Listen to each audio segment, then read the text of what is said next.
We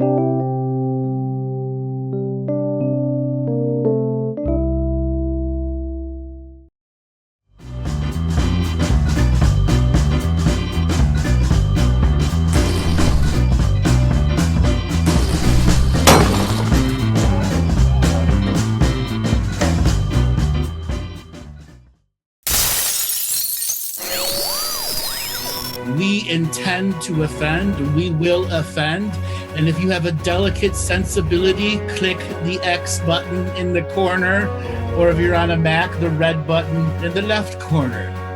Monty, welcome to the show of offending people. Well, it never happened and I make shit up. So just, for the last couple of weeks, everyone that has asked for a reading, apparently you're all from Scotland, from Hurley in Scotland. You all live the same lives. It's very metaphysical, because we're all one. And I can't read the Akashic Records. I don't even have a card.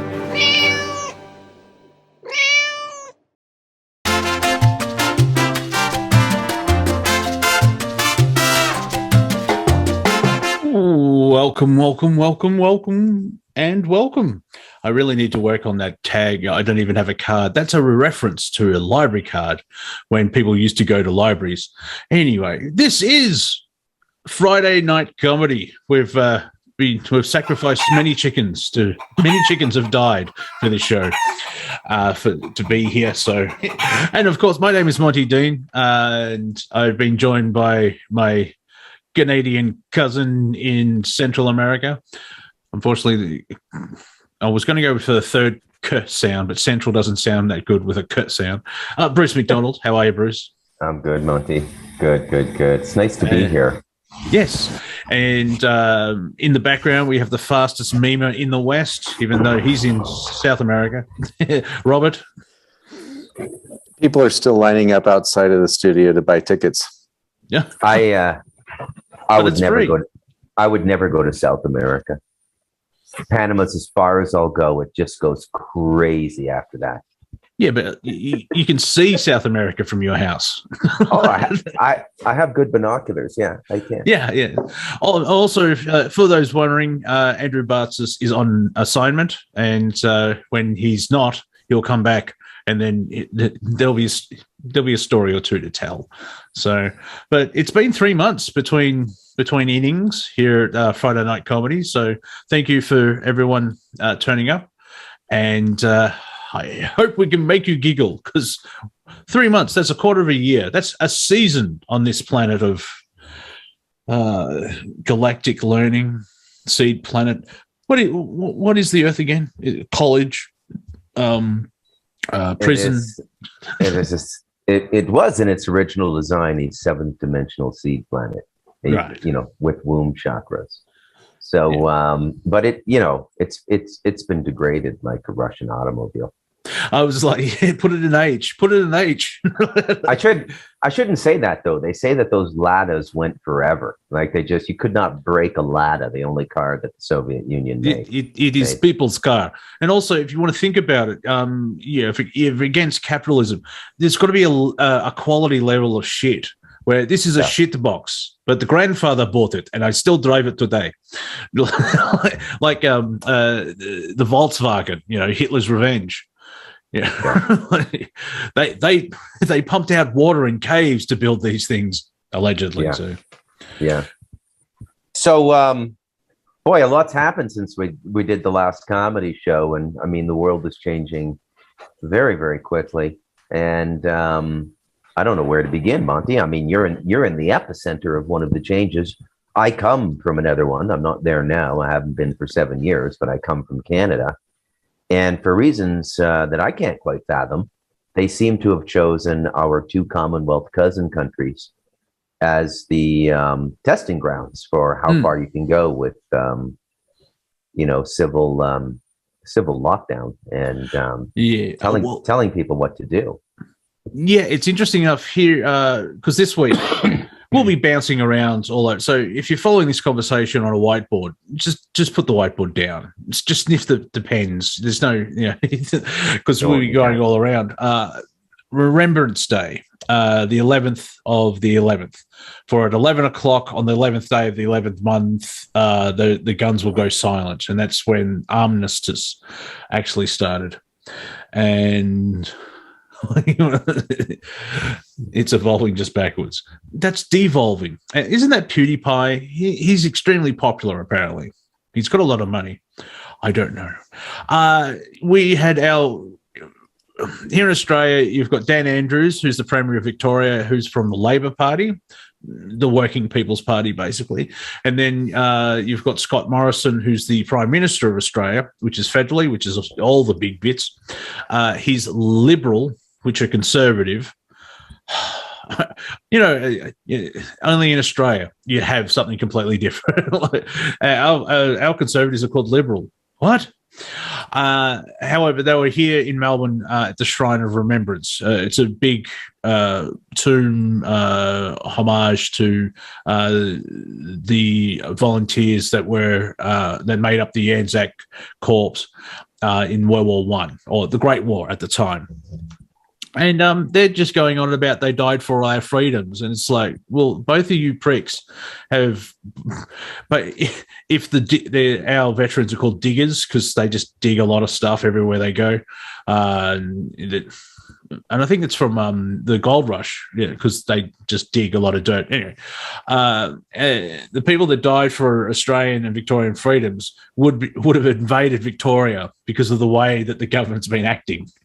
Where curfews and lockdowns, and we have a premier. It's interesting. Our prime minister sucks, but Justin Trudeau seems to be the one that is causing all the problems in Canada. So there's a slight difference there. But these are quotes from Daniel Andrews. This virus doesn't care. This virus doesn't care. Protesting will do nothing. Human rights are selfish. I think I'm paraphrasing, but he actually said human rights don't mean anything. And it's like, and you're in charge? Wow. And right now in Melbourne, in Victoria, there is a protest at the front of Parliament House because there's a bill trying to go through the upper house. It went through the lower house because Canada is a Westminster political system. Mm-hmm. Yeah, same here in Australia. So it went through the lower house, which is I'll translate for our American cousins, Congress, and so it's been kicked up to the Senate, the upper house, and I think it's been voted on in a couple of weeks. But this pandemic bill, it hands too much power to the premier instead of, like, say, cabinet, which is at least 12 people. It's just one person. And they can call 3 months lockdown for if someone sneezes in Bolivia. Oh, well, 3 down. So it's just pushing through. This is when we came out of lockdown, there'll be no more lockdowns. And then a week later, here's some legislation to make lockdowns easier for us. Yeah. But can you leave Australia if you're unvaccinated? Can you buy a plane ticket? No, not now. No, I have to be vaccinated, and you have to fill out a lot of forms. You have to ask the government permission to leave. Yeah. See, I find that to be one of the more odious points in this whole situation. So my son's over here in Costa Rica now. He's 24 years old. Yeah, he got out like October 29th. I think he landed in Costa Rica October 28th, and he was up on the mountain October 29th. He had to wait a day for his friend flying in from Portland, who is vaccinated. But my son got out before the October 31st deadline in Canada. And I find that, like, what business is it of theirs? I mean, if you're flying to a country that will receive unvaccinated people, what right does your country have to tell you that you can't leave? There's so many things going away right now, or they appear to be going away. Okay. And basic freedoms and freedom of movement and all of these sorts of things that, I mean, human beings have been exercising, for thousands of years. Most of the tribal peoples were migratory if they didn't live down around the equator. they would follow the big game in North America. And I know the Australian Aborigines were quite migratory as well. Yeah, that would be because of at least from seasons. Like, okay, it's cold here. This bit's shit. Let's go to the other bit where it's warmer. It's simplistic type things like that. It's just, have you seen Jordan Peterson slams the Canadian government? I hate the jargon. Oh, he slammed. No, he generally lost his shit.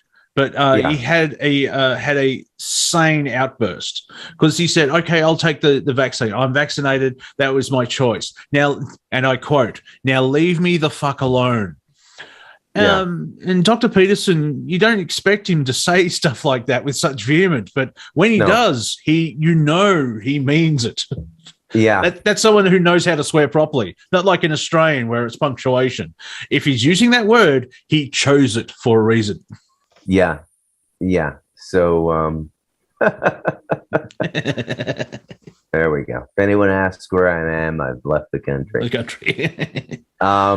Now my host country, Monty, Costa Rica, is going to be another test case country because President Alvarado has made the promise at the COP26 conference in Glasgow. I guess that's where it was worked out, but all of the children will have to be vaccinated in Costa Rica to go to school. So this is I'm living in the first country to do that. So happening here as well, and I think the CDC in the United States. We're global, but we moved the time of the show for the West Coast of the United States. But we'll just remember that we're global. They're what's the word? They basically said nah to Pfizer being injected into 5 to 11-year-olds or something like that. It's like, well, hang on, we need to do more testing. But that's the push now. I don't understand why. It's hard to do a comedy show because satire seems to be actual life. Where I'm struggling here too, Monty. Where are the punchlines? The whole thing is a joke where the Babylon Bee seems to be, instead of a comedy site, it seems to be the Oracle of Delphi. Occasionally it's like, ooh, even Titiana McGrath, she's been proven the jokes that she mentions like 3-5 months ago, that she does a joke on Twitter and 5-6 months later, it becomes true. And it's like, are these people following these parody accounts and going, oh, that's a good idea? Which, leads into just 3 boosters. Yes, the booster rollout here in Australia has started as well. And it's going to be interesting to see that backlash because people's like, well, no, I've got the 2 vaccinated shots. Why do I need a booster? Because at a certain cutoff point, if you haven't had your 3rd shot, you're not vaccinated. And it's like, what?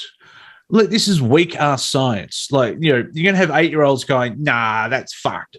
And then you ask the question, how did you learn that word? You're 8. Stop that. Yeah. It's just really bad. But, they're rolling it out. They're trying to do all the kids. And it's like, well, why? I mean, if they're trying to stop the spread, but that's going against herd immunity. And it comes across as it's all about control. It's got nothing to do with health. I've said it, like I think it was on the comedy show. I have said it this year. Imagine if the government approached this from a health point of view instead of a control point of view. We would have had only a pandemic or something for 9 months. Like, you obviously protect the elderly, the immune. But I think it's the first time in history that you quarantine the healthy. Yeah. So, I like the good old days, Monty, like the Black Plague, when people just met disease head on and 50% of them died and everybody just got over it, Yeah. Let nature, if nature wants to have its way with us, if this is a legitimate virus, but that's a debatable question right there. I've been watching a lot of near-death experience videos lately. I found this YouTube channel I like, Shaman Oaks. It's amazing, the consistency. And if you remember, Andrew and I wrote a section in one of the chapters about the NDE and it's it's planned before you're born. It's a very special spiritual event, Oh. very powerful spiritual event as well. But I just think if you're going to die, you're going to die. And the lack of reason and the way people are just giving up everything they have now in terms of freedom and in terms of their rights as living conscious sentient beings on this planet is just increasingly alarming to me. Now, I don't mind. Go ahead. I was just going to say it's been a long game though, because remember the church and how far back you want to go, and that's a question for a little bit later. So let me explain, put my thesis forward, and then just go for it. The fear of death, which is totally irrational because some part of you lives forever. Yes, the body dies, but do you want to wear that shirt for eternity? No. No. I mean, it's a nice shirt, don't get me wrong, but I have options. There's all of creations like, no, I'm just going to wear this shirt forever.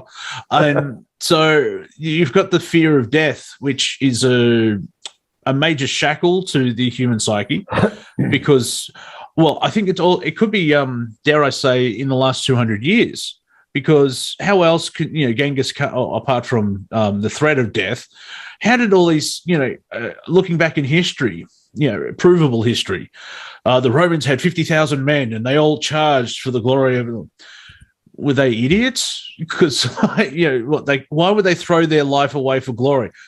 Obviously they knew something that we don't. Yeah. I often wonder that too, how people met death so valiantly in the past, whether it be the Scottish mercenary classes that you could not win a war without for about 400 years in Europe, called the Galloways, or the Roman centurions, and most odiously for me anyways, the British redcoat. Hold the line, lads, and you just stand there and take a slug in your chest for the queen. And how much different a species we are now, how much weaker a species we are. Now, I'm not saying that vainglory of giving your life up and going into battle is necessarily a good thing, but I do truly admire the courage with which they lived in the past. Yeah, there is an element of strength. Like World War One. It's sad that there's two of them. The Great War. That remember the days where it was just a European civil war. Good times, good times. Yeah. But it's like, okay, Jenkins, what I need to do? You're a volunteer. We're 3 weeks into the war. All the regiments that were before you have been wiped out. So just take your friend there, Dave. Go over the top and run towards that machine gun nest. Be a good chap, thanks. I think you'll probably make it about 3 lengths, and then you'll be cut down to size. Yes. And they did that for it went on for 4 years, and the one main reason was the Spanish flu stopped it, and that's a different conversation. Where there's usually a pandemic 20 years into the new century. I was making a point somewhere, but I've forgotten my point. The valor. Now I remember. Because there is this whole fear of death. Now, I don't fear death. I'm not happy about dying. Like the dead part, the consciousness has moved on to better times, belief systems. I'll meet my grandmother and it's like, hey, cool. But it's, that moment where you can see the spear entering into your chest. It's the dying part. Yeah, it's the dying part. Not fearing it, not a fan of it. What this pandemic has done is it's tapped into that PSD, whatever, post-traumatic stress disorder. Yeah. Now that could be anything from floods to genetic memory from thousands of years, 5,000 years of the Abrahamic religions, where those Roman Catholics is like, you're born a sinner. You are a sinner and you'll die a sinner because God loves you. It's like, I think God's a fuckhead then, because like, he made me, but he made me inferior. Oh no, but like, shut the fuck up and stop passing around that plate. Yeah, I love that George Carlin thing because he loves you and he needs money. Anyway, Carlin nailed it. I mean, he had a special affinity for chastising the Abrahamic religions like nobody else. because he loves you. Yeah, yeah. After all that, all his delivery and everything. oh, it's perfect. I saw the seven Yes. dirty words you can't say on TV when I think I was 12 or 13 years old. My dad, I don't know where he got them, but he got 2 tickets, and he took me. And my older brother didn't get to go, and I actually saw that live. So I was born in '66, so I saw that in like 1978 or 1979. It was just, and even at that age, I went, I can't believe, my dad's letting me listen to this stuff, Well, And he knew how good it was. Yeah, and it was outrageously funny, outrageously. So, funny. so major element is religion, because the shamanistic side of stuff. Strangely enough, all the natives that Western, they're not even, are they Western religions? Because they all come from the Middle East. Anywho, they killed a lot of shamanistic tribes because this, the whole thing of reincarnation and everything. You can't have that. You can't control. So by having that, even it permeates into the culture through movies, music, books, all that type of stuff. Then you have, who's the guy with the hot mum? Freud. Oh, Freud. right, Yeah. Yeah. He's like, you want to have sex with your mother? Sigmund, I think that's just you. Figgy. Monty, I was to say I do. You want to have sex with your mother or his mother? No. The guy with the hot mom. Never mind. I missed that one. Well, obviously mothers have to be attractive because how else will they become mothers? Think about it.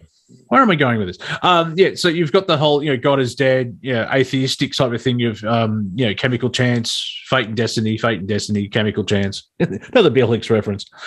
And you've got that on as like, you will die. And I mean, you think atheists would have more of an idea of how to live in the now because that's all they have.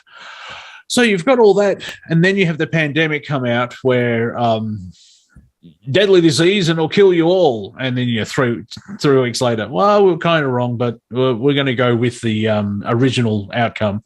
And the governments have tapped into the fear of death, where this is where the split of the unvaccinated are the problem. It's a pandemic of the unvaccinated, and yet you'll probably find that most of the hospitals have 80% vaccinated people in it for something else. Yeah, and this is where you get the divide. Where we mentioned earlier, where there's people. I got my vaccination. You can thank me for what? Being an egotistical twat. I mean, just fucking. You sat in a chair and a doctor jabbed you. Well done. But I took one. Yeah. Have you noticed that people get, you're unvaccinated? They're either afraid of you or they're angry because you didn't give consent for Big Pharma to inject you with an experimental gene therapy. Yeah, that's the whole crab bucket aspect of the human race, right? You can't get, and I think the crab bucket now are the societies that we live in. This is a wonderful segue for a little bit on natural living, don't you think, Monty? Oh yes, just before I think Robert has in the background the level of stupidity of vaccine. We'll come back around to it because we'll get to natural living because I know where you're going. We did a hint of planning, but some knob. What's the Canadian term for knob? There's a great BC term I like, and they use a lot in Vancouver and the BC interior. They call somebody a Lugan. L-O-O-G-A-N. He's a Lugan. Bit of a Lugan, bit of a knob, bit of a dick, bit of a mo, because I know Devon Townsend from Surrey, instead of saying moron, they just call them mo's. Anyway, they spray painted a war memorial, which is highly offensive, whoever you think. Even if, I know that their international bankers started these wars for a massive blood ritual and to make all this money. I even know that you don't spray paint a war memorial. And it actually says the real heroes are the vaccinated. How could anybody be that stupid? Yeah, I know. Right? This is another thing I'm noticing, Monty, is just this whole event is a litmus test for how stupid we've become. And I remember a book that came out in like 80. I can't remember if it was 80, somewhere between like 89 and 92. It was called The Dumbing Down of America, and the writer was Harold Bloom, about the education system that was coming in. And that was right when I was in university and I was getting a journalism degree. So it was an it book to read, and I read it and I went, I don't know if this guy's right. Well, I'll tell you, man, 29 years later, he fucking nailed it. Nailed it.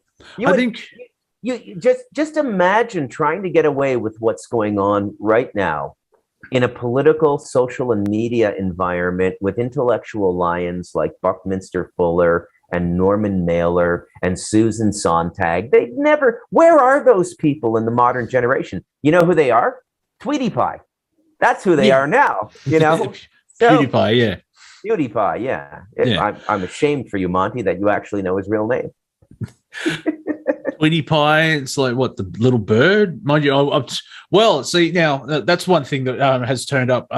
Fauci and co have gone to Sesame Street to sell the vaccines to the kids, and people have pointed out, you can't listen to Joe Rogan. He's not a doctor, but Big Bird, who's a fictional character, totally fine. Monty, there's a legal brothel in Australia now that's opened up an on-site vaccination clinic. And if you get vaccinated, you get a free 30-minute session with the girl of your choice. I think it's Austria. Yeah, that's what I said, Austria. Yeah. You said Australia. You guys don't have that? No, we get mixed up with Austria a lot. Okay. Yeah, it's Austria. I can see clearly that headline grabbed your attention. The funny part about that, the funny part about that is 6 months old, and the New York Post only reported on it this week. Yeah. So you won't get COVID, but as Lisa B says, you might get an STD. But that's a lot better than COVID. A little penicillin, folks. The gift that keeps on giving. Yeah.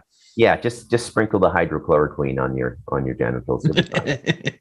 Yeah, get that horse paste up to a lather. Yeah. But in another way, I kind of see what's going on as necessary. That this encroaching collapse of humankind. There's so much beauty amidst the horror, and this is the joy of being alive on this particular planet. Is you get such a juxtaposition of experience. You get at the same time. Yeah. You get the collective stupidity of our response to the vaccine through media, and let's call it official communication, which is all pro-vaccine now pretty much. And then you get these incredibly heroic stories, right, amidst it. And so it's, as Charles Dickens says, it's the best of times and the worst of times. But I think this has to be done now. Because if we wait any longer, at least the first world is just going to get stupider and stupider.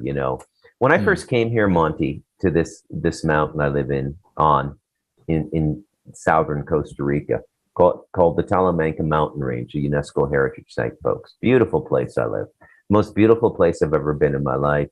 I don't think there's a more beautiful place in the world. For the first couple of years, I thought, well, I must be the smartest guy here. I have a university degree. I've worked in technology for 25 years. And after about my third year here, I realized I was the stupidest guy here, right? Like, people living in a natural way, they have a way of developing an intelligence that is just extremely functional, right? Yeah, same thing. Like Stephen Crowder likes to point out, before the Europeans turned up, the Native Americans weren't that great. They didn't have the wheel, and it's the same thing here in Australia. They didn't invented the wheel. Yeah, because think about it, their intelligence was that high that they didn't need a fucking wheel. Yeah, yeah. The wheel's not all it's cracked up to be, right? I don't see why that is such a pivotal invention, Yeah. I mean, it helps, yes, but still. It does. It's one of the better uses of a circle. Yeah, exactly. Not like a First Nation tribe in Australia that sit around in a circle and travel 200 kilometers because of, magic or understanding spirituality and the quantum field. But, we have the wheel. let's have a go at our American cousins, Monty, given that we're both Commonwealth people. Let's just rag on them for like 30, 45 minutes. Yeah, we can do that. Yeah, mainly because we are peasants towards the Queen. And, well, actually, let's just start now. You're still part of the Commonwealth. Under the table, you have to keep paying the English stuff. That's been going on since, 1812? We're independent. Yeah, right. It's like saying, I own my own house. Don't pay property taxes. Then you'll see who owns your fucking house. Yeah. I mean, the disparity between the reality of American society and the mythology they live within is so great now. It's just ridiculous. And in their mythology, it's all yippee-ki-yay, motherfucker. Nothing can take, nothing can stop them. But it's turning out that it's one of the most pathetic societies on the planet. Most people will capitulate if their satellite TV is turned off, right? Oh, yeah, yeah. And these creature comforts have really weakened us, haven't they? Like it's amazing, and I see it up here too. When people come to visit me, like my son and his friend from Portland, you can see them weaning off all of that stuff. And mind you, I have internet here, and they both have iPhone 13s. I mean, the phone. I mean, people are walking around with telephones that as expensive as what you might pay for a secondhand car and a decent motorcycle. Like it's mind-boggling to me. Mind-boggling. Yeah, well, you can't see this thing. I mean, this is this. What's the a 1986 computer? Or I don't know the technological side of like the power of said. Let's see. While you create the wheel, you create houses. Yeah, it's on fire. There was in the 1950s, there was a treaty because they were creating computers.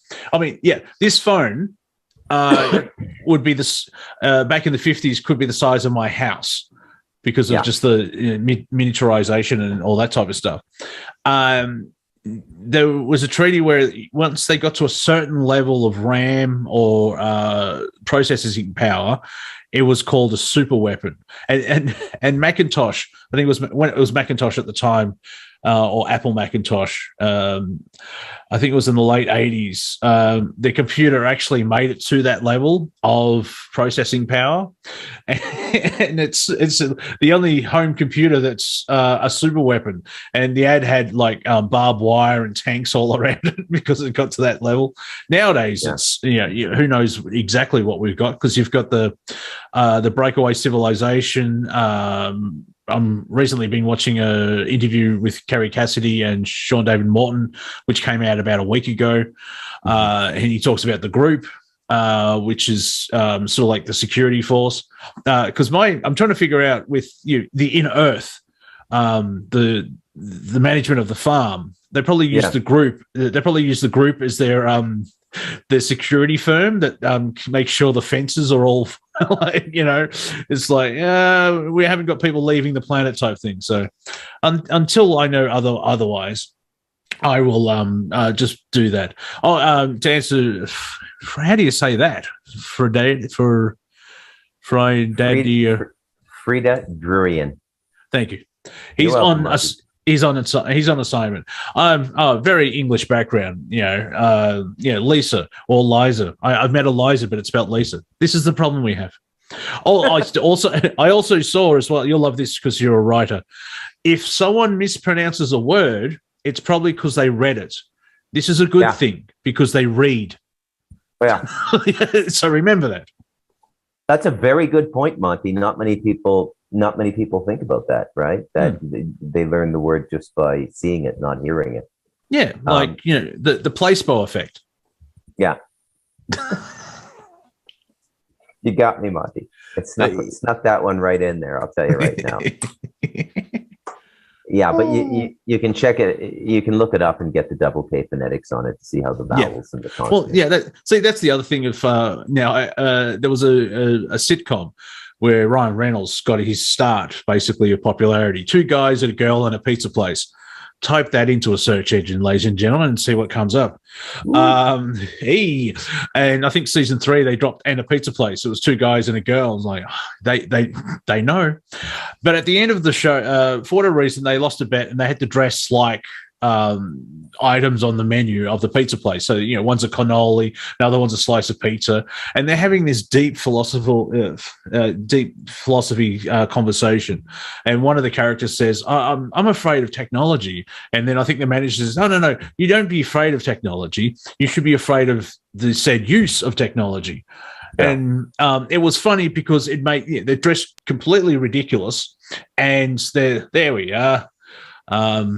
What's going on there? Oh, that's the guy on the end, Nat Fallon. He's in Firefly. Anyway, that's a good sci-fi show. If you only 12 episodes because it got canned, but people still watch it today. So yeah, it was funny but it was at that level, and it is true. This good comedy has an element of truth to it. It's not 5G. Oh, 5G's bad. Well, it is if you tweak the frequency to melt human brains, or send out a pulse wave where any living matter burns. But also, if you tweak the frequency to just be a carrier wave, it's completely fine. As a loose example, so it is said technology where, you watch Monty Python's Flying Circus. It's still funny because socially. And maybe even spiritually, we haven't really evolved that much, and we've evolved technologically. It's like, but it hasn't been a natural growth of technology. It's all been, the latest farcical stuff is the electric car. We've got the electric car. It's like, then I keep seeing photos of in Japan in 1911, the electric car. The idea of an electric car is at least a century old. Yeah.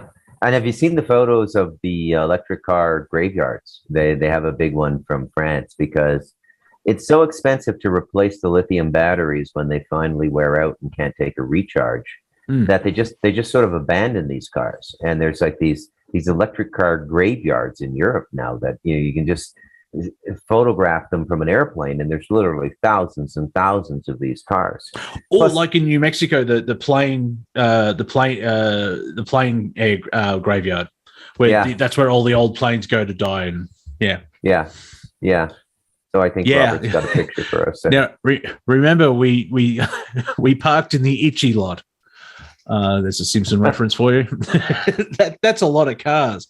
Now the thing is, it's so Earth. We could say it that way. The prime creator writes the best jokes, and it's been proven. All those cars, if they were petrol, gasoline, however you want to call it, they could be converted to run on water. Yeah, and I don't really see the big advancement with the lithium battery. Basically, you've got a car that operates with 4 rubber tires, the same as diesel or gasoline, and it's supported by extensive mining operations, same as gasoline. I really don't see the paradigm shift here, Monty. Am I being dense? Have I been dumbed down like Alan Bloom said? No. Well, no, that's the mainstream perception of it or projection of it. It's like, it's like, hang on, what's going on here? However, I've seen one, I think in Russia, all they did is they've got a fan belt attached to wheels. One's to the back wheel and the other wheel is to the battery. And as you drive, it's recharging the battery because you've got that momentum. Yeah. Why isn't that designed into the electric car? Well, the easiest way, the most efficient car to design now, I think, would be a hybrid in which you could operate on propane or natural gas or gasoline.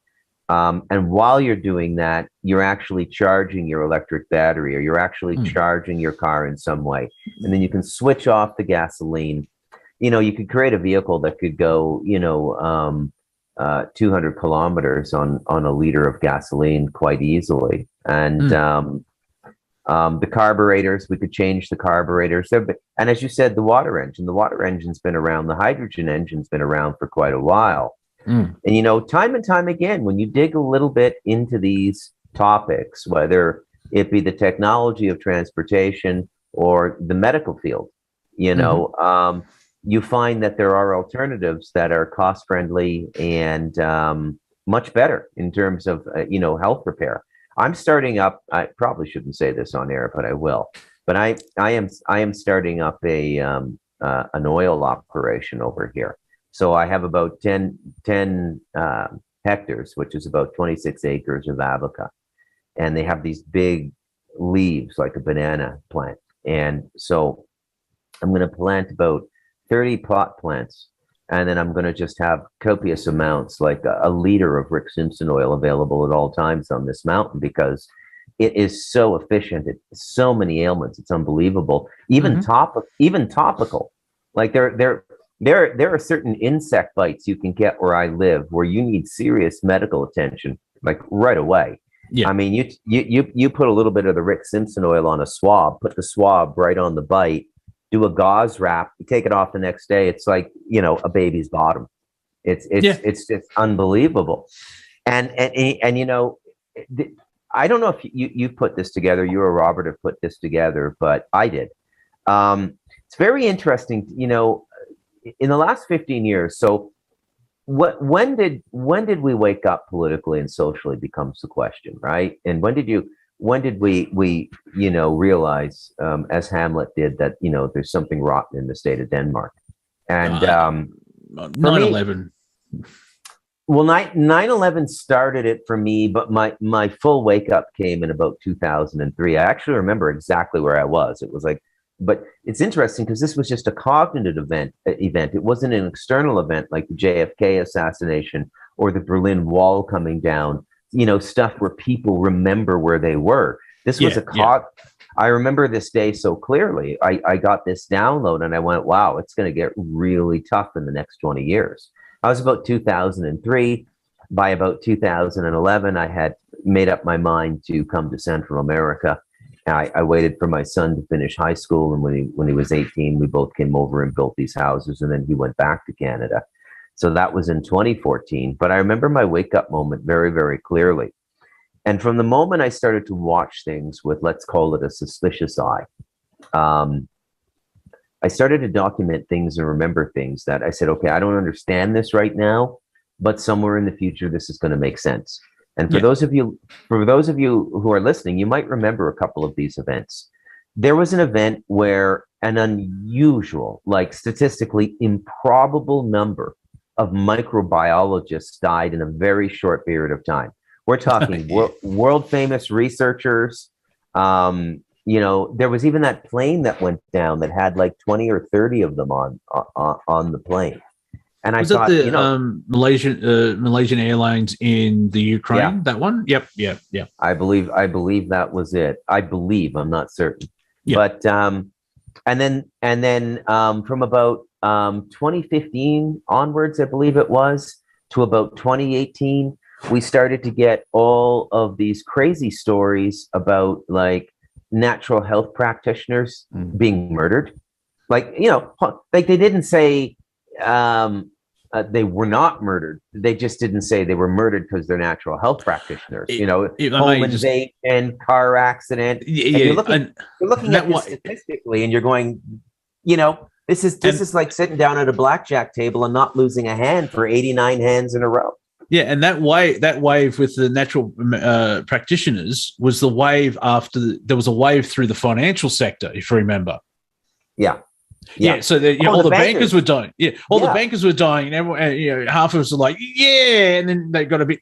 It's like the Clinton count. It's like, oh, hang on, calm down. The numbers kept going up, and then because you've seen that pattern, then you move to the naturopath aspect of it, and it's like, what is going on here? Well, are they that stupid that they're taking out? See, this is my theory that the dark wants to be caught. That, or they're just fucking stupid. I just want to know. I just want to let Lisa B know that if she ever comes over and visits me, and we go to the reserve and swim in the swimming hole on the Barbelia River on the Kabakar Reserve, you can use a male swimsuit. It won't bother me at all. Anyways, if for those of you keeping up with chat, that was the best joke of the show so far. One more I got to add, Monty, because this one is really interesting. Now, only Canadians are going to get this, and real news junkies outside of Canada, okay? we had a really, really high profile murder in early 2019, I believe it was. It was a Jewish couple named Barry and Honey Sherman. And they were in their early to mid 60s. I think she was about 5 or 7 years younger than them. They had been married for decades. He was a billionaire, and he made all his money in generic drug production. Okay. So there's a point in the patenting process of pharmaceuticals where the patent falls away. It's kind of like, VHS and beta, what happened in the 80s, if you remember that. Yeah. But, drugs, when they first come on the market and the patent holds, they're very expensive. And then after a certain period of time where our governing institutes decided, the R&D has been paid back tenfold to the pharmaceutical company that developed the pharmacy, the patent is lifted and generic off-brand markets start to come on the market, except in the United States. You guys get totally, totally screwed over with your pharmaceuticals, heart medication and all these sorts of things.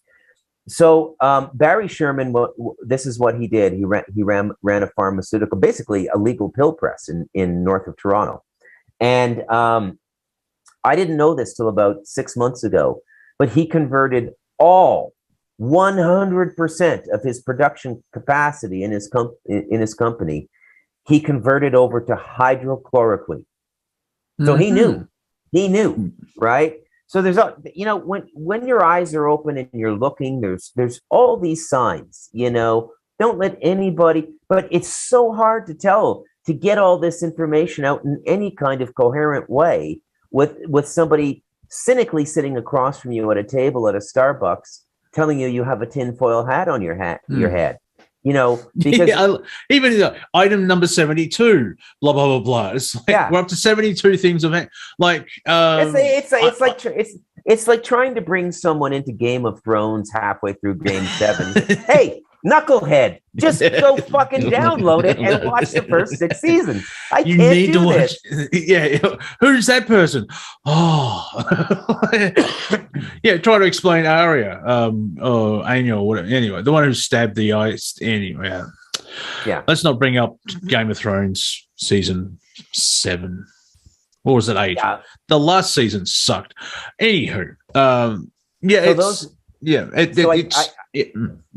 I think this is spirit's wake up for those of us, and I'm sure all the listeners to this show especially are in the same position where we get our little synchronicities, we get all of our tie-offs for our information. But this is why I think that what's going on in the world now is a spiritual test and the prime creators behind it. Now, don't get me wrong, the masters of doom and the power junkies and to use Andrew's phrase, what is it, Monty? The baby raping lizard wizards. Yeah, all 4 of them. Yeah, they're still doing their same thing, right? They're still doing their same thing. But when you look at what's going on really closely now, there's a very spiritual dimension to it. And if you're spiritually attuned, you're being given protective direction. Okay, and a lot of stuff that people laughed at you for believing in the last 15 years are now, it's life-saving insight. Life-saving insight, as all of us, including myself, watch our nuclear families march into this vaccination regime. Everyone in my family, except myself and my son, are not vaccinated. And he just got out 3 days before the deadline in Canada. My brother, my nieces and nephews in his family, my sister, So it's just what Robert shared. Somewhere, someone is awake. Thank you, Donald Rumsfeld of the spiritual community. Somewhere, something's happening. No further questions. We know what we don't know. What worries us is what we don't know. What we don't know, and we don't know that we don't know. We don't know. What? Yeah. The same person said, "What do you mean, Building 7?" when he was asked about 9/11. Anyway, he's passed on. Played, I think Steve Carell played Rumsfeld in Vice. Yeah, it's worth seeing, especially when the fake credit scene. That was brilliant. Yeah. It was really well done. Although I don't think Dick Cheney was really the main problem in that administration. I think it was the forces that got it elected. But That's cynical political insight for the people who think they're awake, but they're still not awake. Oh, yeah, it was so close to say, because they're talking about Halliburton and everything else. I think they're just one sentence away. Mars, say Mars, come on, say Mars. but it's Christian Bale playing. It's like that guy plays Batman. Yeah, it's kind of scary. Yeah, but it's a big test. Like, so what if the Team Dark are pushing because they know what's coming down? They can sense what's coming down energetically, and they've got all these. Apparently, the biggest industry on the planet today is bunker building. Really? Yeah, one of the guys for construction said, "Yeah, we're going nuts. We are building up a storm. Like all these elites are buying and creating bunkers and all that type of shit." So, what do they know? I mean, it could be a part of we're waking up and we want to kill these motherfuckers. That could be a part of it. But if there is that energetic thing, because they're a lower frequency, they won't be able to sustain. As an example, the sun. From what the sun is.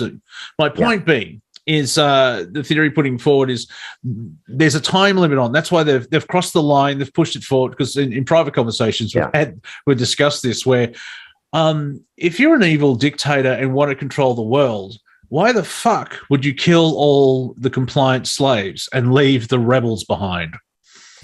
Makes no sense. No, this is, and you can go at this at different angles. Although it just seemed like they crossed the line and they're being fucked in the head.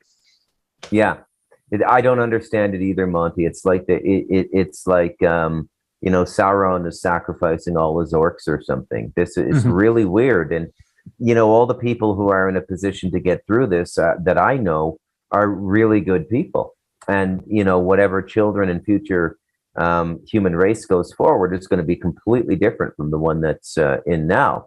So we know also that what they call God getting frustrated with the earth, like the flood and stuff like that. That's just the what would you call it? The dispatch or the newspaper coming from Inner Earth. It's not really scripture. I mean, they did. Inner Earth did the flood, and they say the next time is going to be fire. Is the biblical narrative, and that would be them as well. But I think that could be just a solar flare, and that wipes everything out. Because you'll love this because of what's been written in, especially it's definitely in the Galactic story, and I think you hint at it in Stardust Ranch. Great books, all available at Amazon.com exclusively. And we'll go back to the 1890s. If everything electronic, an EMP takes everything out, they'll go back to the Dark Ages. Oh, fuck off! A gas lamp is not gonna. It's gonna still work if there's an EMP. Wake up, people. Yeah. Oh, God forbid you go back to unpasteurized milk with its loads of magnesium, which is one of the major mineral deficiencies they've deliberately brought into the modern world. I mean, those of you who know me or heard me on this show before, I've pretty much, minus the internet and a smartphone, I have pretty much gone back to, back 2 centuries in my living.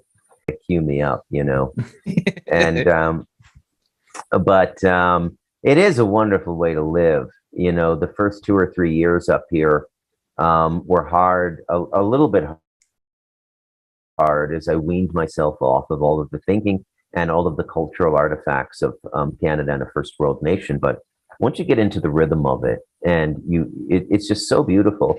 And you see, consciousness naturally expands if it's in a natural environment. This is how shamanism and native spirituality evolved. And if you've read The Galactic Historian, The World According to Andrew Bartzis, you know that actually is a very high expression of consciousness on the planet.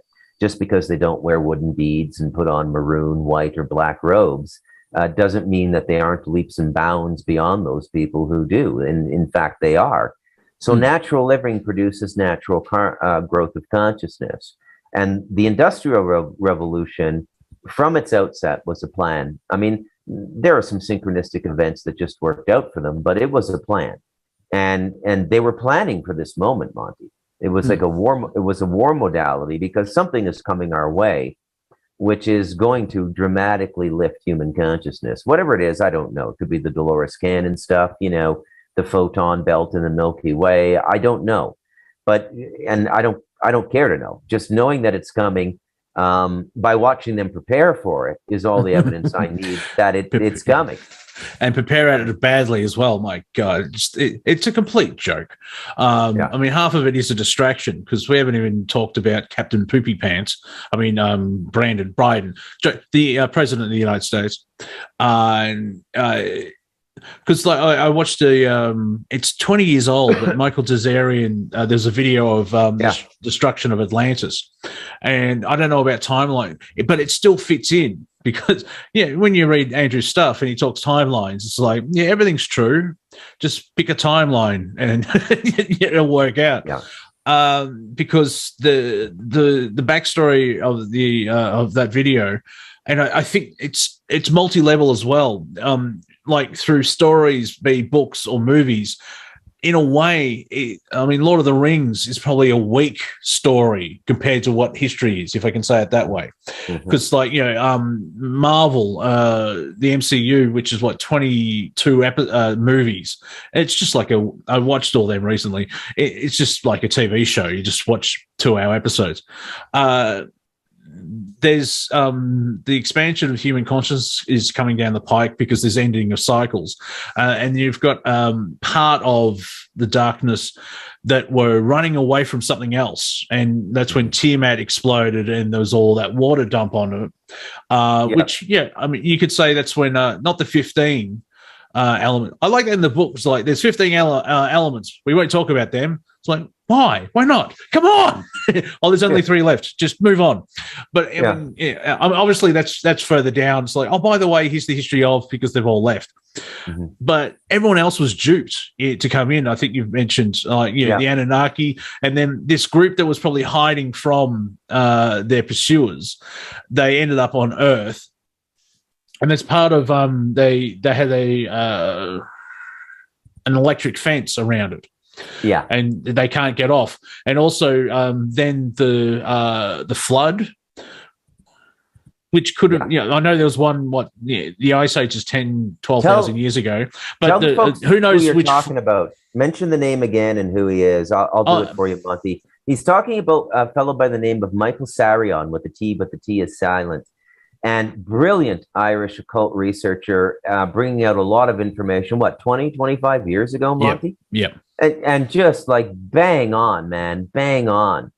And he used to do his work on DVD sets like early Alex Jones, right? He made quite a good living at it, but he's one of the most accomplished researchers in this field in terms of metaphysical history and things like that. By putting it all together through outer research, it's just equally daunting what Sarion has done.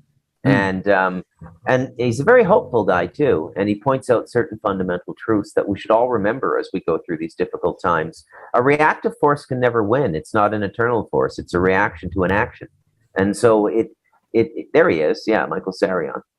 And so the premise of the story is that there's a group here who lost all their technology and a lot of their workforce. And so this little epoch that we're in, like the last 6,000 years, is them trying. And John Dee, he mentions John Dee, where there was a jump forward and, this will take a long time, yada, yada, yada. That's why technology is not natural and globalism is not a natural ongoing story, because it's all focused in a very small. No, it's this, and this, and this. They're forcing the narrative instead of a natural narrative, because eventually, it makes sense to have one world government. How we get there is more important, if that makes sense. Where I'm nice to you, you're nice to me. I've been watching The Crown, where the royalty, it's God's will that you're queen. Really? It's not that your family members killed everyone else. I'm just asking a question here. Oh, well, that's God's will. God's a God. Anyway, so there's that element of they're trying to get off the planet. And so you've got that on top of consciousness expanding. Sean David Morton's The Sands of Time. There's the group that protects the Earth. Apparently something's coming in the next 10 to 15, 20 years, which I find fascinating. That's so 3D. Why else would they know it's taking this forever, that something's coming in? And why don't you play video games? I'm in one.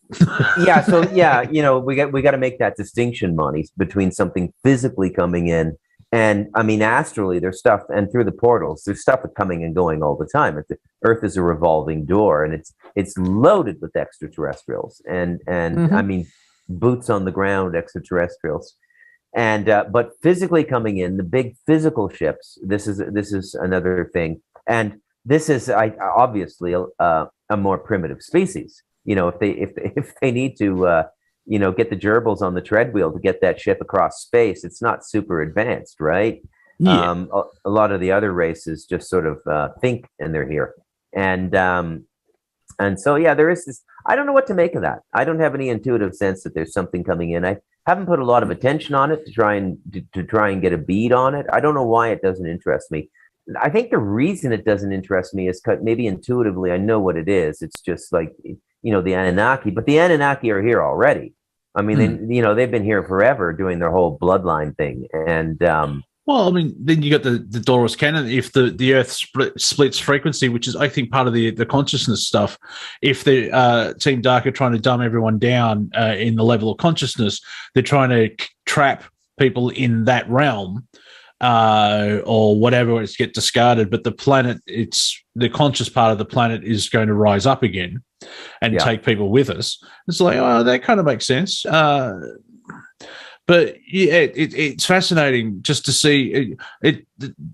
The other thing is, because we don't know 100%, it's kind of a relief because we're here to watch it unfold. Well, I can, for 39%, this is the stronger timeline that is unfolding, because you could go a little bit Bashar, not the leader of Syria, where everything that could happen does happen, and it's all happening at once and everything else like that. It's like, yeah, this is true. However, you've got your point of view of consciousness right now experiencing, you've picked this timeline and so on and so on and so on and so on. You don't, and a lot of people, you can't, I sense we win.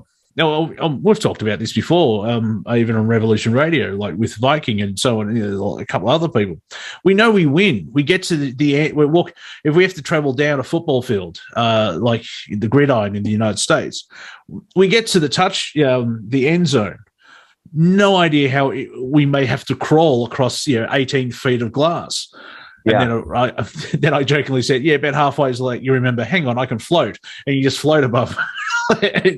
But we don't know. That's the fun part as well. It's instead of fearing the unknown, it's loving the mystery of like, well, what's going to happen? And that's why it's very hard to find dates. Oh, it's going to happen on this date. Yeah, probably not. Or it's going to happen in the way you had no idea. Just the general atmosphere being created in the public consciousness is like we're living the Grimm's fairy tales, the witches in the woods and everything, because it's all speculation and there's no answers, and I just try and avoid it. I mean, I saw the story, and 8 or 9 people killed at a music concert, at an aggressive music concert. Everybody's what's going on now is everybody is just appending their theory onto any event now. So the anti-vax people are going to say, well, that's vaccine related.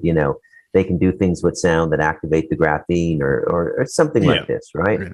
And you don't know, and not knowing is the worst state of mind a human being can be in. But all you have to know is that every breath you take is predetermined. The Prime Creator gives you life, and when it's your time to go, it's your time to go, and it's been written.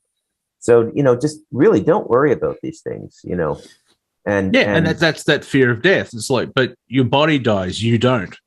And as I've pointed out, they've crossed the line and they're doing it wrong because they use the astral, the lower 4D, as well as the 3D to control what's happening to the energy harvesting on the planet. If you kill 3 billion people, you're going to have 3 billion people in the astral who are more aware of what's going on, and you've got an instant army. Even if 10% of that 3 billion people have gone, you fucking like that doesn't make sense. Why create an instant? And also on that the lower 4D, stronger. It's like Jedis. It's not like Anakin killing younglings and they go back to the Force. It's like you've just killed younglings and they come back as Force ghosts and they're level 20 ninjas. Yeah. And we can all just imagine a whole gaggle of real estate agents on the astral plane waiting for the housing and rental bubble.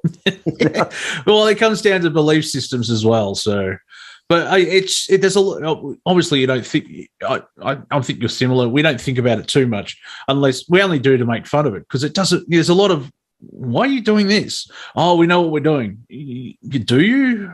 Because okay. So, I took the joy path 7 years ago, and I'm completely circumventing all this lunacy, and my life gets more and more joyful and more prosperous every year I'm on this mountain, and in every way, including monetarily.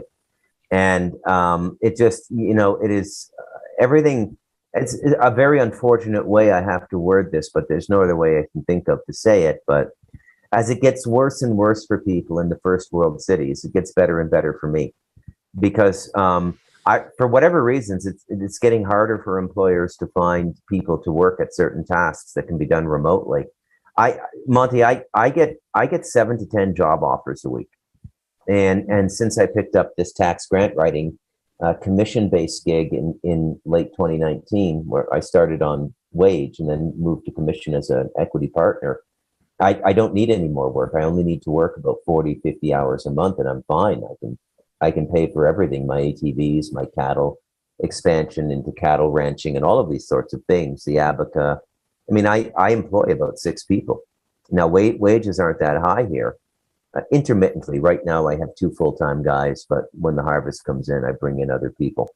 And just like the American apple farmers and the California farmers, Bruce and his cat. Yeah. Yeah. So that, I maintain that, as there's crosswinds in the world now. So if you're in their system, it seems as though the winds are pushing you into the rocks, and there's a raging storm outside and rain on the high seas, and the captain and his navigators, are trying their best to get the ship turned away from these rocks. And of course, this metaphor is about the collapse, or a slowdown significant enough to replicate a collapse. Because when you're dealing in an economy that requires money to expand annually, this is what growth of an economy is. The money supply expands. So when that stops happening, for 3 consecutive quarters, and it only has to be 1/10 of a point each quarter, you're officially in a recession. So I noticed there's a very deliberate lack of economic reporting now, and those who persist in the business pages, I subscribe to everything. Anything that's negative can be turned positive. Okay, so Facebook, they're saying, is a very negative thing now, and it can be very negative the way you use it. I use it like I'm the editor of a daily newspaper in New York, and I have all these news feeds coming into me. And, The Economist, The Atlantic, The New Yorker, the Chicago Sun-Times, all the Toronto newspapers. I like, everything all over the world. Le Monde in Paris, I read French. I retain that from my grade school. We as you know, Monty, French is our second language in Canada, so I can read it, but I won't speak it just to fuck them. I'll never speak it. Yeah. And no, we exactamente. And it's fascinating to watch this world. And what amuses me most now are the economic and business writers. I'm going like, who the fuck are you kidding, man? Like, who the fuck are you kidding? And so you can see that there's a certain group of leaders. The Canadian leader, Justin Trudeau, is one. Even Pope Francis came out last week and said he's in favor of the Great Reset. What are we referring to here, folks? We're referring to this stylistically challenged independent think tank director named Klaus Schwab, and the think tank is the World Economic Forum. Nobody elected Klaus? I just thought his name was Anal Schwab. No. All right, okay. But he's from the Economic Forum. Even it got to the point where Crowder said, "Look, the Great Reset is not a conspiracy theory," and they show the footage from the video from the Economic Forum, the EMF. Robert, we need to have a chat after the show. Get that off my screen. But he's a German who dressed up like a G-Force villain in a Japanese sort of samurai sword and said, you will not own anything. You'll rent and you'll be happy. And it's like, why? I don't. Well, how do you get that where you don't own anything? You'll rent it and you'll be happy about that. How does that make sense? How does I just recently bought a Metallica record. It was a box set. I'll just use it. Metallica's self-titled record. I own a copy of that. Why would I have to pay $3 a year to rent it? And from who? Because it's unnatural, Monty. That's why. Every mammal has a sense of space and territory. Okay, my dog almost killed another dog today because it was stupid enough to come up to my front balcony. He got it. The other dog got every warning, and then it was on. And I don't even stop my dog when he does that anymore. I have an American Staffordshire Terrier, beautiful dog, commonly known as a pit bull. Incredibly useful dog in Central America. And really, it's almost like that dog was created for this, with the short fur and everything. They're very, very good in this climate. They're very, very good with the small, the possums and things that go after chicken eggs and stuff like that. Yeah. Put your hand in a badger hole sometime. See if the badger doesn't think he owns that hole. Okay. And that's not a euphemism, ladies and gentlemen. Just pointing that out as well. An actual hole where... Yeah. Oye, Monty. More jokes, Bruce. More jokes. Muy susi tu mente, Monty. Muy susi. Yeah, the only word I know in Spanish is que, and that means what? Comedy ensues when I hear que. What? Hey, maybe we can get a 5-minute break and come back.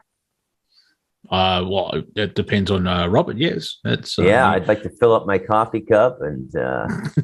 And all of those sorts of things. Normally, I give me 5 minutes to give you guys 5 minutes. Yeah. That sounds like a balanced deal. Yeah. Welcome to planet Earth.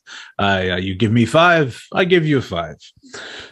Yeah, Chislers. And that's the thing as well. Like, I don't know if you saw Elon Musk. He's thinking, should I sell 10% of my stock in Tesla? And the UN challenged him. Was like, if you took 10% of the wealth of Elon Musk, you could feed the world and all that type of stuff. And Elon's gone, okay, how?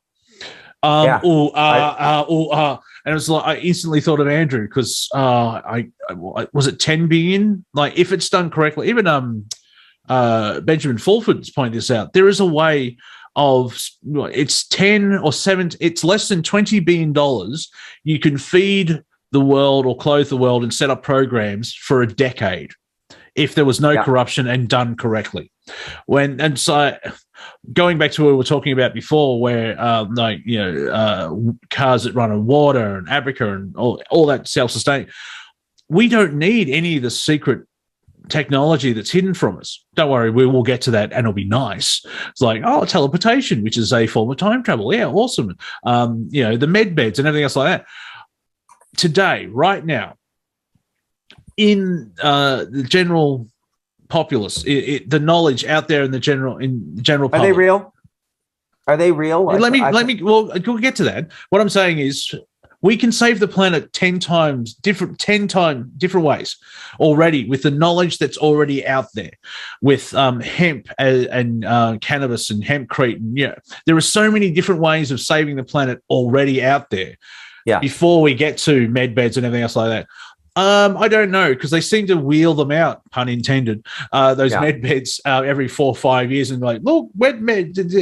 Now, logically, in my mind, they're a high possibility. I don't know how they work, but if you can rejuvenate the cell and you go back to the age of 25, and the idea makes sense. I don't know if they actually exist. I'm sure they exist somewhere in creation in this way. I heard they have that pill now. They can roll you back from 85, 95 years old to 24. And the first time you do it, your IQ will jump to about 400. And if you do it again, it'll exponentially grow another 4 times. So you'll have a 1600 IQ or something like this. I believe it. I first heard that from William Tompkins. the guy who wrote the book Selected by Extraterrestrials. And no, I don't know if it's true.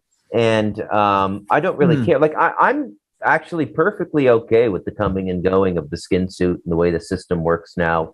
I don't have any great issues with it. My idea of immortality is not in a body, right? It's more as a light being that can go back to source, pop out to source, visit planets, go to other universes, do anything it wants, really. I'm more of the I don't know if it could be coming from ego, but I'm definitely, because I'm stubborn, I want to finish the game, but with this avatar, do a victory lap and visit the world. You know what I mean? Like, when you finish Grand Theft Auto and you've achieved everything, well, I'm just going to have fun now. I'm going to go, I'm going to drive here. I'm going to do that. And I rather, instead of, I think also because, that deep, not primal, but that deep knowingness that's there. There's an element of like, well, you achieve everything on Earth and you graduate and then you leave. It was like, well, fucking, I want to visit all my friends. I would like to, visit the waterfalls of South Africa, all that type of shit. You sound like Matthew McConaughey in Dazed and Confused with his relationship with high school girls, Monty. No, I think that's a bit much. All right.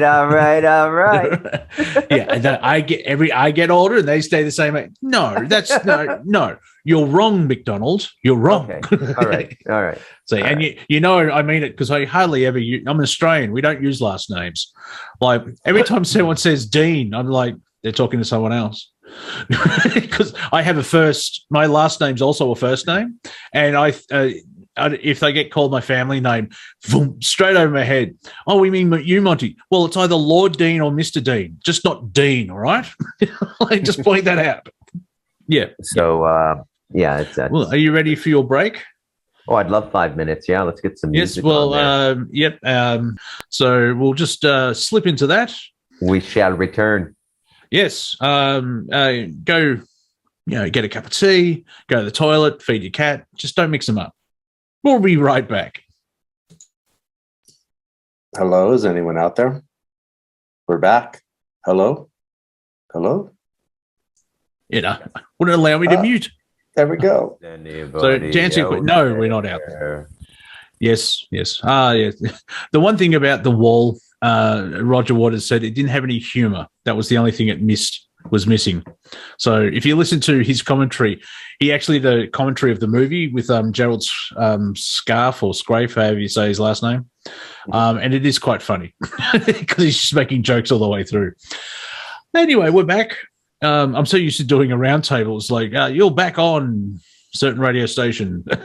So, but this is Right Out of Copy. I hope you're enjoying it. I know we are. So, yeah. Do you want to talk to people? You want to let people come on to the show? Yeah. After you talk about your moment in the sun with a certain. Yeah. It's not bovine. What is it? It's ovine. A pig. Schwein. Oh, you're Schwein. Schwein. Yeah. I should have known that. Bruce shared some photos of the normal ritual of don't have a cow, you kill a pig. It's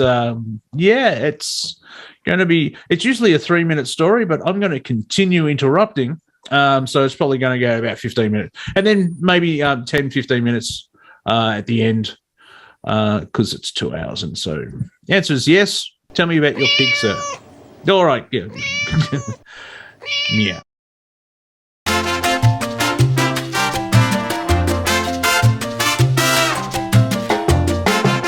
Yeah, I'll give a little background to start. So, before I came here in 2014, from about 2004 onwards, I was pretty much a vegan. And I had a little bit of cheese once in a while. You mean vegan? Vegan, is that what, like from the history of the world? Did I just have my pronunciation corrected by an Austrian? Yeah, you did. Yeah. Don't you know my cousins live in the north, yeah? An Australian. But So I was vegan, and I did it to see what effect it would have on my meditation practice. A lot of paths advocate a vegetarian life. I wholeheartedly agree with Andrew that your diet is your business and your consciousness is a separate thing. The two things are interlinked in many ways, medicinally and otherwise. But now I'm telling you this because of the horror story that's coming as you go back to natural living and eating meat. Because there's no grocery store up here. So just imagine how you get meat, right? Well, So- you hunt and gather. You just don't walk down aisle 3. Like there are people's like, why do you need to go hunting? Just go to an Aldi and go to the fridge and get your steaks there. Like you do realize how steaks get to said supermarket. Yeah. So I've started a small cattle operation. One of my brothers-in-law is moving off the mountain down into town. He's in his early 60s. He's got a fairly acute case of diabetes now, largely due to drinking too much, but that's another story. So his wife my sister-in-law wanted to get him closer to medical clinics and stuff. So he sold his farm. We're getting a new neighbor up here, which is kind of weird because everyone around me is related to is in my wife's family. But Howard Johnson is right. Yeah. Yeah. So I got a killer deal on a bull. Beautiful bull, jet black bull, and a little aggressive. You got to get to know him. The first time my stepson was in the field Sunday, he got charged, and then I got 4 cows, and 3 of them are pregnant. And I won't tell you the price I paid for everything, but if you knew anything about cattle ranching, it's a steal. And it was my brother-in-law's way of saying thanks because I've helped him out a lot up here in the last 5 years. You can say the percentage of like how much and yeah. Oh, yeah. I mean, once the babies come out and they're 3 months old, they're worth about $3,000 or Canadian, 2,400 US. So it's like 25% more.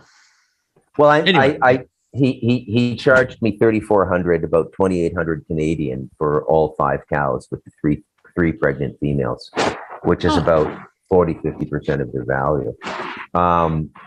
Cows are super expensive, folks. It's not like going to the shelter and getting a puppy. Cows aren't just for Christmas, everyone. No, not at all. What's that under the tree? And So also, with your stepson being charged, was he trying to milk the bull? It's an old gag. Anyway, back to you. No.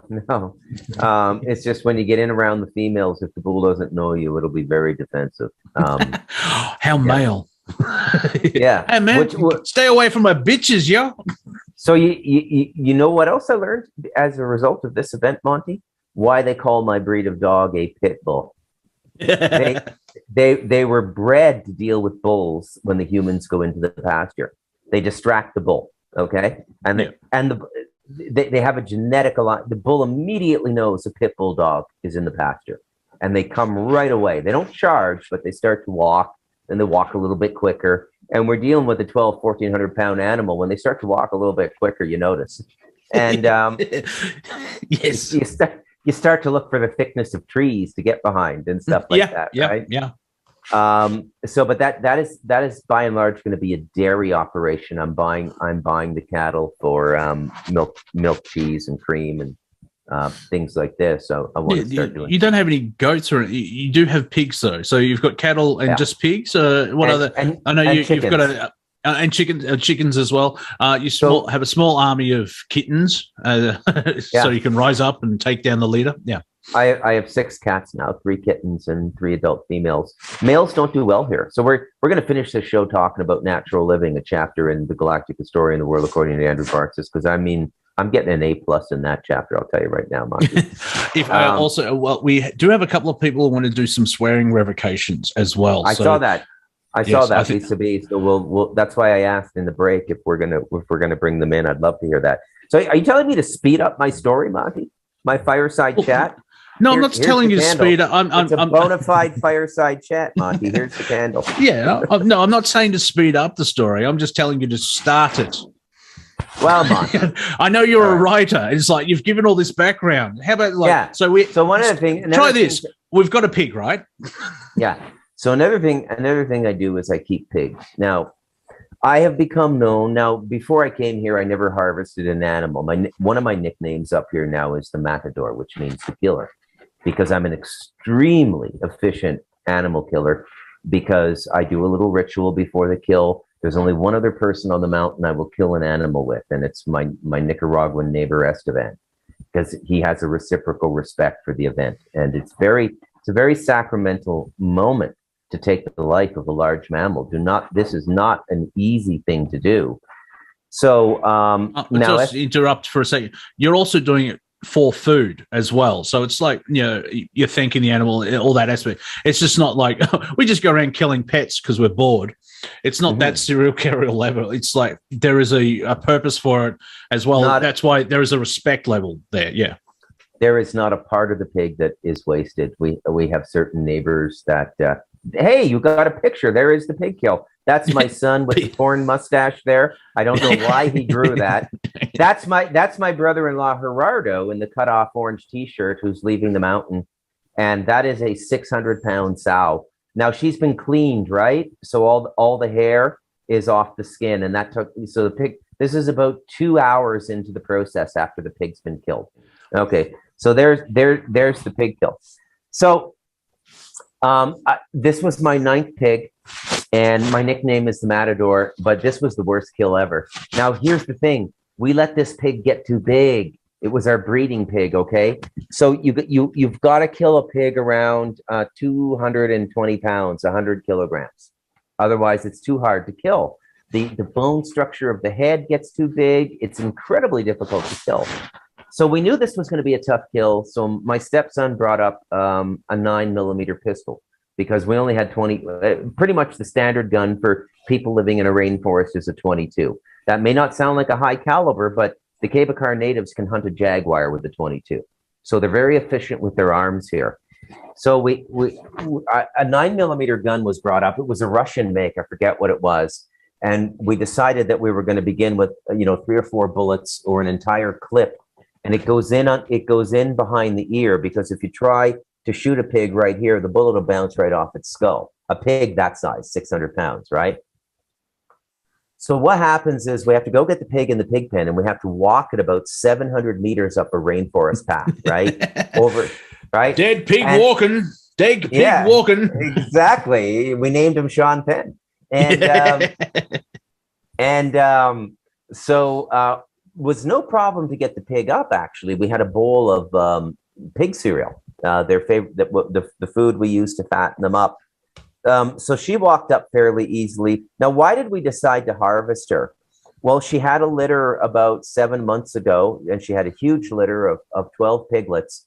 And in the first 2 weeks, she ate 5 of them, right? So she and it wasn't really appealing. So we said, well, we got to harvest this pig. So the animals sounds like a Democrat. So we told you it was a comedy show, folks. Yeah, you had to be patient. Oh, there they are. Yeah. So there's 1, 2, 3, 4, 5, 6, 7. Yeah, this is after she's already eaten the other 5, right? Oh. And we actually had to separate them. So we separated them. So we brought this sow up the hill, and then the problem with this kill is my son is visiting. His friend from Portland is here. He's 20 years old. My son's 24. Portland, Oregon. Sorry to interrupt. Portland, Oregon. Full on, 100%. Right. I just know there's 2 Portlands. I think it's Portland, Maine. There's another one. So I mean, I'm from Oregon. Melbourne. Yeah, I'm from Melbourne. There's only 2 other places. One's in Scotland and the other one's in Florida. And of course, every time I put Melbourne into Google, oh, you mean Florida? No, I fucking don't, mate. Anyway, Yeah. So Portland, Oregon, where they're having peaceful protests and they're trying to burn down the federal courthouse for a year now. So just So that West Coast Portland spash. Back to you. Yeah. So my son's friend, whose name is Aaron, and they had never met each other. This is a thing in my son's generation. They were online friends. They communicate on Discord and they game together. They also knows John Z. He's part of this Discord online. For those, that's a Monty will understand that. Maybe not everybody else, but so Aaron comes over. Now Aaron is a firearms expert. You know, he's been trained since about 7 years old. He's been shooting all his life. He goes to ranges. He's been professionally trained, you know. Oh, so he's American. Yeah. Exactly. So we give him the 9mm, but he's never killed an animal this way before. He says he's killed hunting, but I kind of don't believe him after this pig kill. And so he goes up behind the pig ear and he puts 2 bullets in. And then the gun's it's called a stovepipe. It's when you get 1 bullet in the chamber and the other one comes up behind it and the gun can explode. He goes, stovepipe, and he stops firing. And nobody else speaks English, right? So, you know, like my stepson and all my brothers-in-law are going, well, you know, what the fuck's going on? Keep shooting. You see the size of this pig? You got to put the whole clip in his head. And then so in comes the other brother-in-law with the mallet. You keep a sledgehammer handy. Boom. Right between the eyes. Doesn't even phase this pig. Doesn't even phase it. And all what happens is the pig gets angry. Okay. It's been shot twice. Yeah. It's been malleted in the head, and now it's just angry. And so we've got ropes around its neck, and it's kind of the way they held the tigers at bay in Gladiator, right? With the chains. Yep.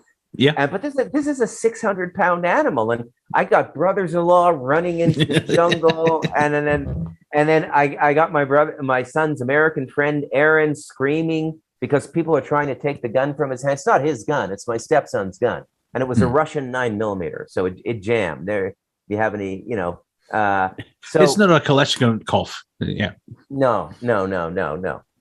So the pig just starts screaming. Now, I'm the matador. So the matador is the killer. And the kill stroke on a pig is you have to go here at the chest plate and down directly into the heart. You can't go directly through the rib cage, okay? Yep. You got to go down. Now, the problem is this pig is so big, I can't get in there. And it hasn't fallen over onto its side yet is when the matador comes in for the kill stroke. Now, this is my 9th pig. The other 8 pigs suffered for 2.5 or 3 seconds. Okay, harvesting an animal is a sacramental thing to me. You know, you give thanks. Yeah, go ahead, Monty. I just remember you are because that is needed to be shared. It's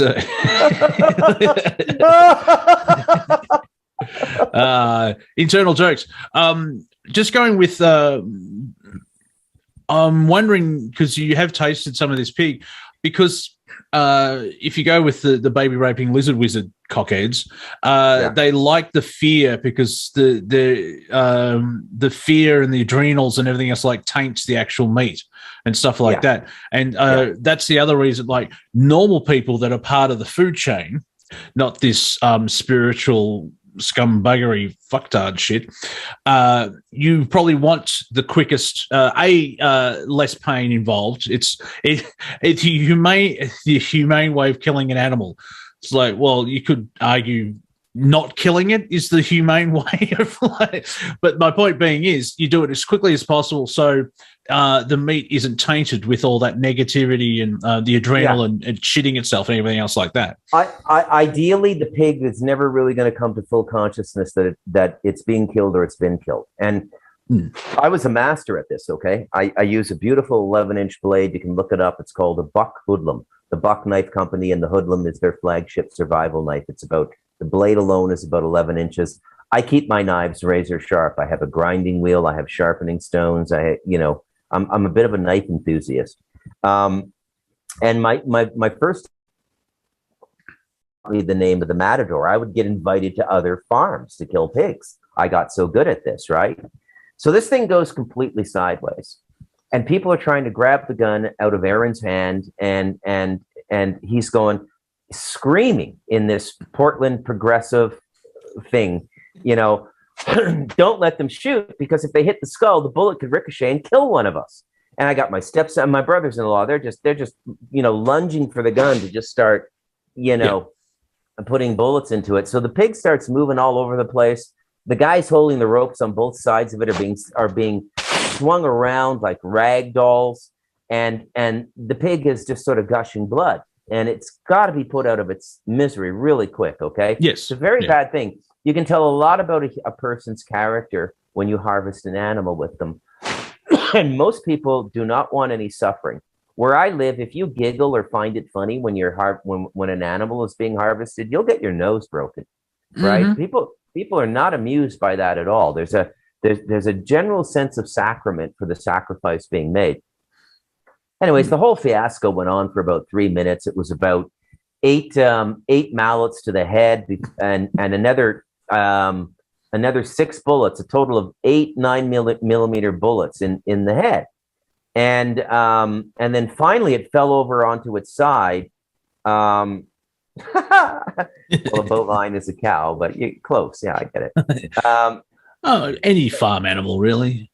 So when it finally fell over onto its side, I slipped in and I got the knife in and I got it right into the heart. And you know when you get the heart, because the blood just starts. Yeah, it's doing its thing. Out. Yeah. Yeah.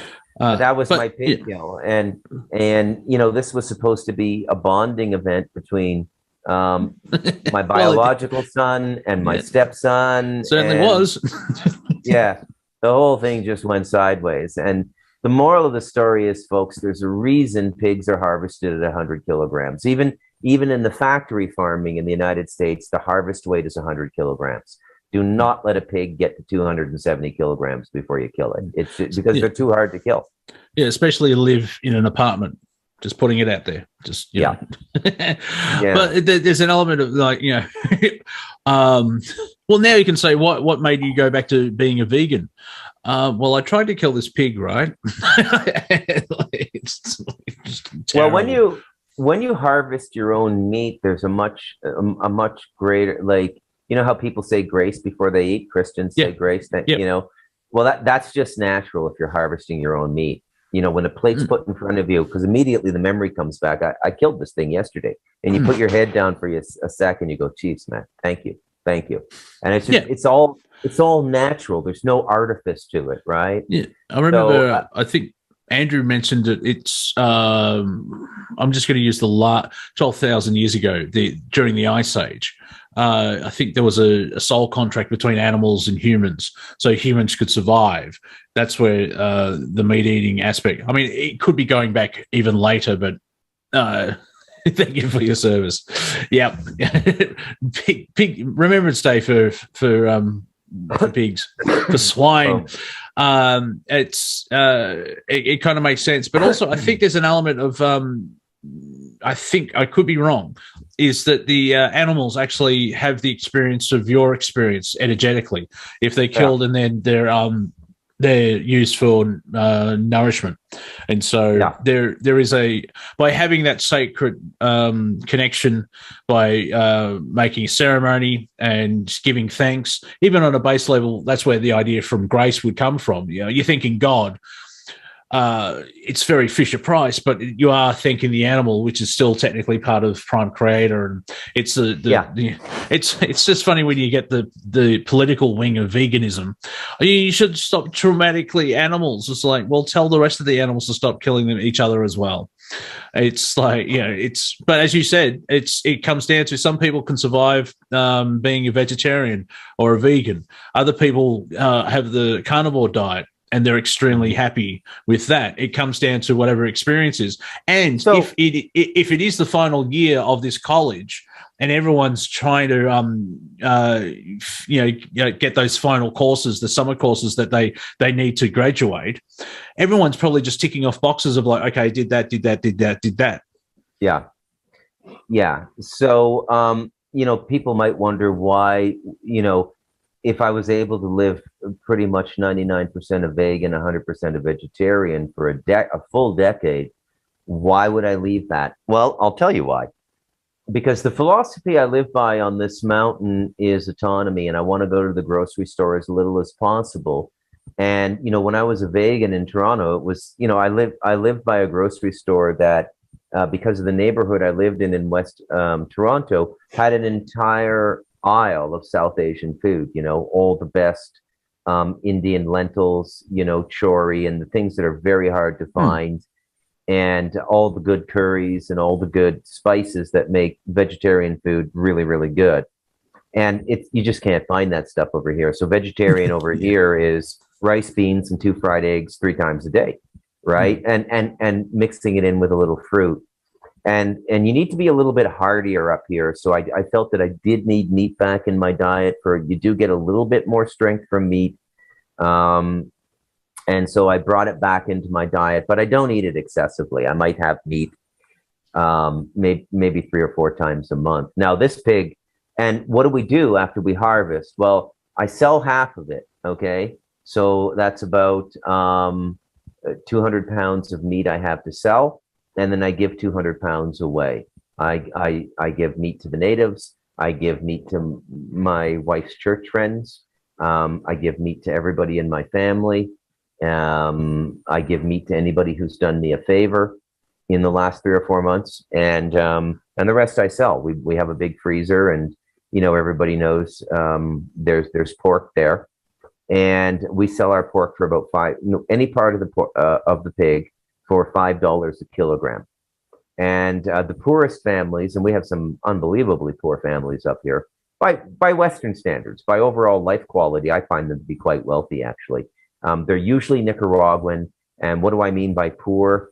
7 people living in a 1-room wood slat house with a dirt floor, and wood slat where, you can see the light coming between the, wood slats, right?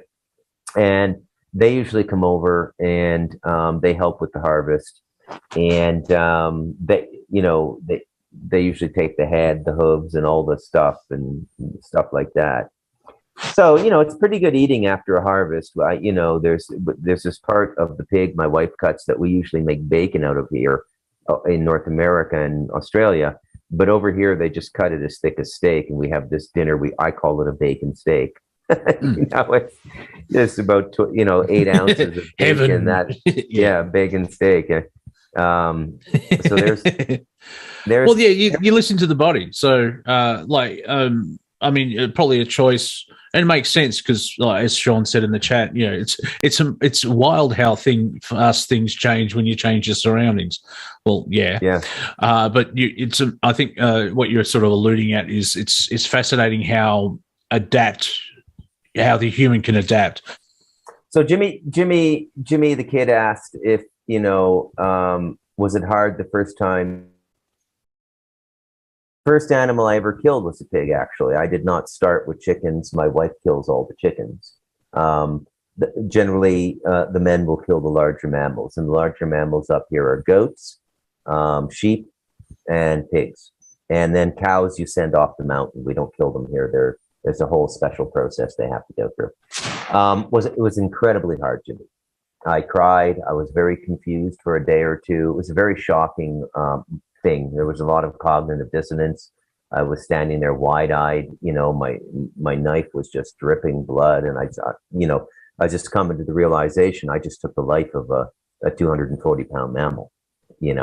And it was very, very difficult. I'll give you another example of how difficult it is. So I have a friend who lives down at the base of the mountain. He's a good friend of mine here. He's Costa Rican. We became very good friends and have been for the last 5 years because he speaks English, because he worked on the tour boats that leave Port of Limon in my province for 15 years, and interacting with Europeans and North Americans, he learned English. He's got 2 sons, and I think the 3rd pig I killed when I was starting to get used to it, they kept asking me, because I had a pig pen, Dalen wants to kill a pig. And I said, I don't know, he's 13 years old.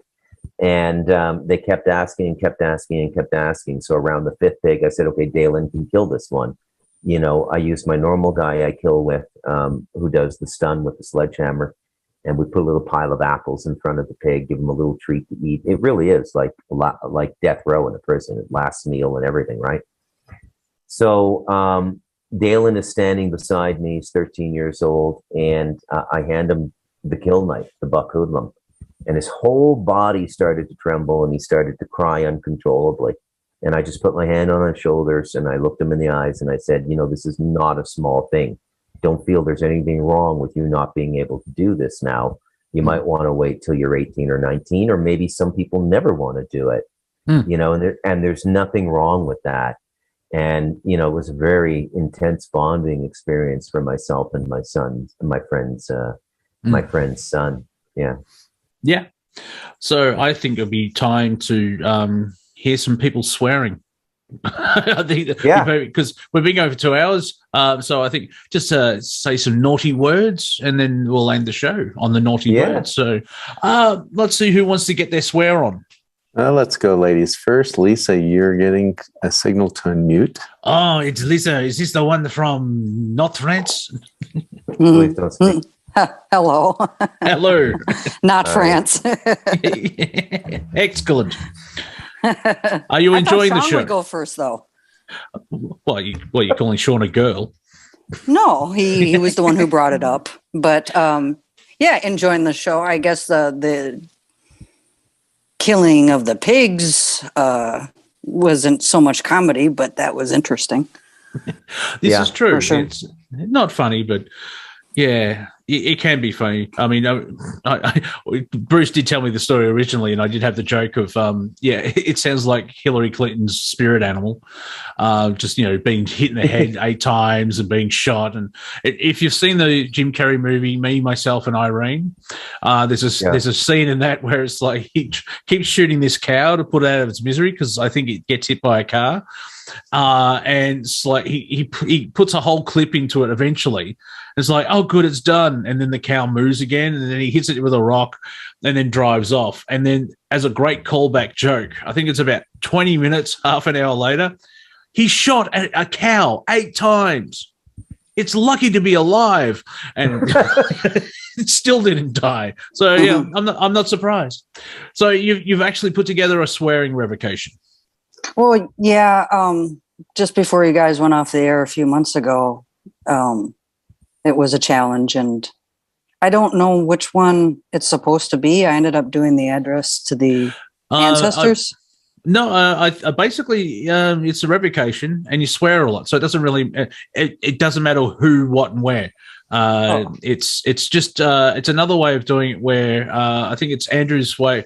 I can't remember when he came up with it originally. I think it happened naturally because if you tap into actual swearing where it's like as I mentioned earlier, Dr. Peterson saying leave me the fuck alone, he's using the word correctly. And so when you're doing a swearing revocation, Andrew, if you're watching, tell me if I'm wrong later on in the moment of now, is that by using the language and you're releasing that energy, it's not you're cursing the negative type stuff.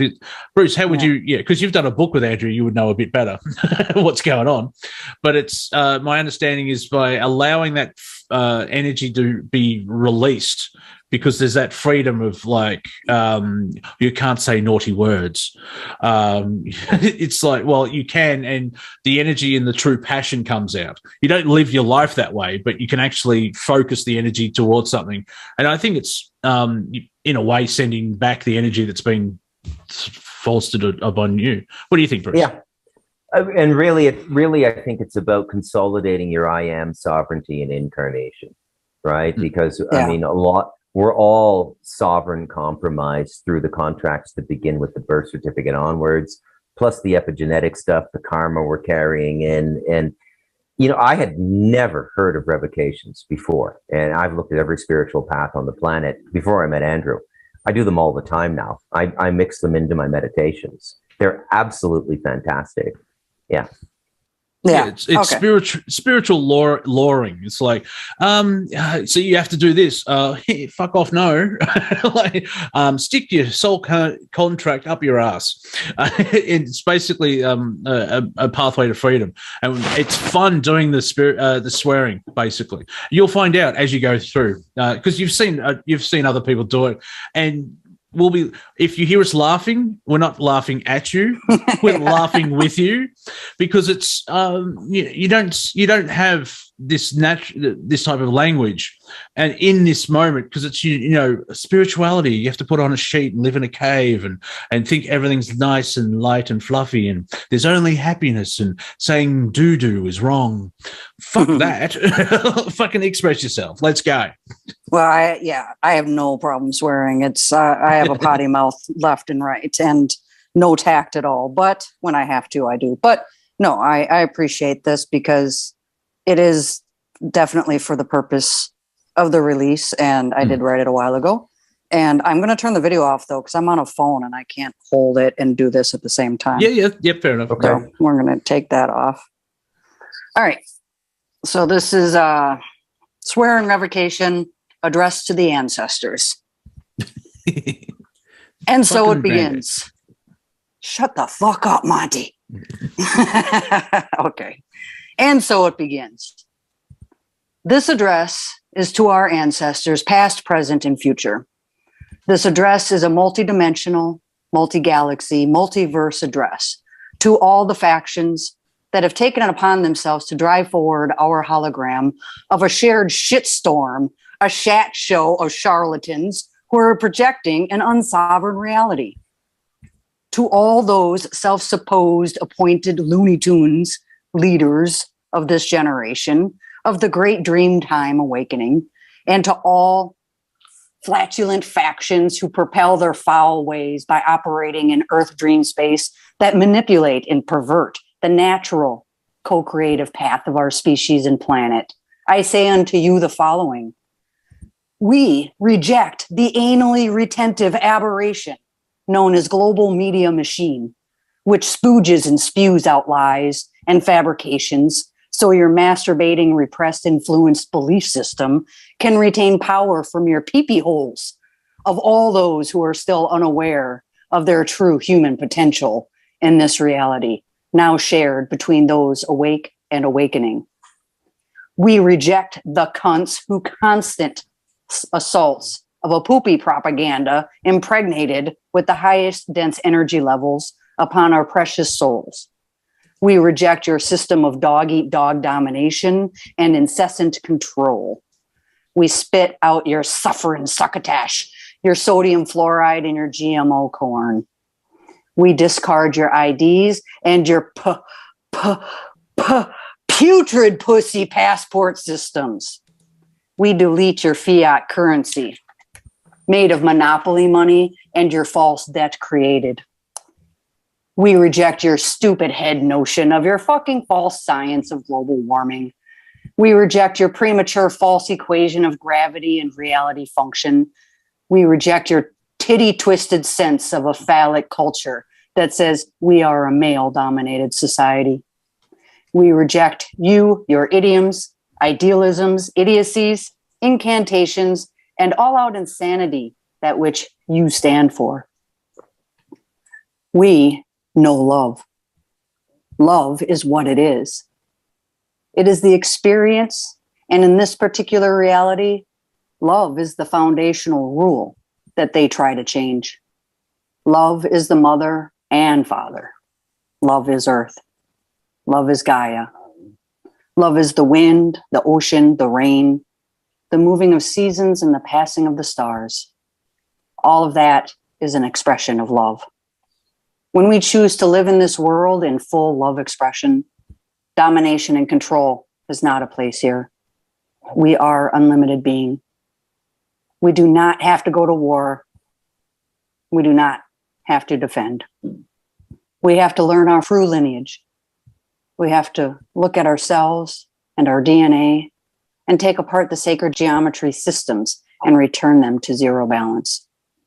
Sovereignty starts in your heart and where you get out of your mind and you sit in the seat of your heart and realize you are in charge of this hologram in this world, in this moment of now. Wow. Just beautiful. Nice. Thank you. Just really beautiful. I love the way you grab the mic at the beginning with the really strong language and push all the scaredy cats away just to get the right to close with that love. Just beautiful. Beautiful. Thank you. Right? What I love was in the background of Bruce's house, the cat jumped onto the laptop and started taking notes. It could see the cat jumped up and turned the laptop on. Well, I really appreciate that. I love reading out loud, and I was made for that. So I really appreciate the time to do it. Are you able to record yourself reading them? Oh yeah, I actually have done that, and I don't know, over a year ago, I ended up calling in on the Adventures into Reality, and I said, hey, I've been I've been recording these revocations, and one day I did a whole bunch, and then I went into this meditation, and then the most intense experience happened, and I described it, and Andrew was like, you see, motherfuckers, that's what it means to be in the macro volts. That's what it takes. And I was like, oh, well, that's what it takes. And I sure did feel it. So, yeah, very, very important. Yes. Oh, well, thank you for that. Apparently people want to have copies of it. Yeah. Thank you, guys. Thank you. Do we still is there one more person? Because everyone's put their hands down. We've got two more people, Santo and Lisa. Oh, Sean Bibby raised his hand. It's Santo. Santo, Spanish name, but he's from New South Wales. Santos, it's Santo. Santo. How you going, guys? Yeah. Hey, I really like your story, Bruce, about those experiences, because being vegan and vegetarian most of my life and brought up on a farm, I totally get it. And I understand the concept. No longer vegan or vegetarian, but quite an experience. Yeah. Were you allowed to Thank have you. pets on the farm? Yeah, well, that was the crazy part, is we had goats, and I always remember it was Christmas or something. As a kid, I was probably 6 or 7 years old, and I got this thing on my plate, and it looked rather big, like the drumstick of the chicken. And I'm looking at it going, what's this? And Mum's going, it's a chicken leg. And I'm like, it's too big. It's too big. And then my sister gives me this look, and it's, Fluffy, our pet, little goat, was slaughtered for Christmas dinner. And so I'm eating my pet, and I think that kind of traumatized me enough to become vegetarian for a long time. Don't use the word kinda. I think it did. Exactly. It might, at that age, it's like, I'm eating my pet, but I love my pet. It's the same thing, I'm a meat eater, but I love my cat. I unless I'm starving and it's world collapse, I don't think I'll eat my cat. I understand there's that, like, hang on, what is it? There's a MASH episode where there's a Greek patrol or Greek members of the Greek armies in camp, and it's Easter. And you know how the Greeks like their Easter, like they really like. They actually have like this little lamb, and the Schultz version of the story is because Radar, Walter O'Reilly, the company clerk, who was missing a thumb for the entire show, but you can never see it because he always hit it. If you're ever bored, try and find your Radar's missing thumb. He loved animals, and he was at a farm, and had like boxes and everything else like that.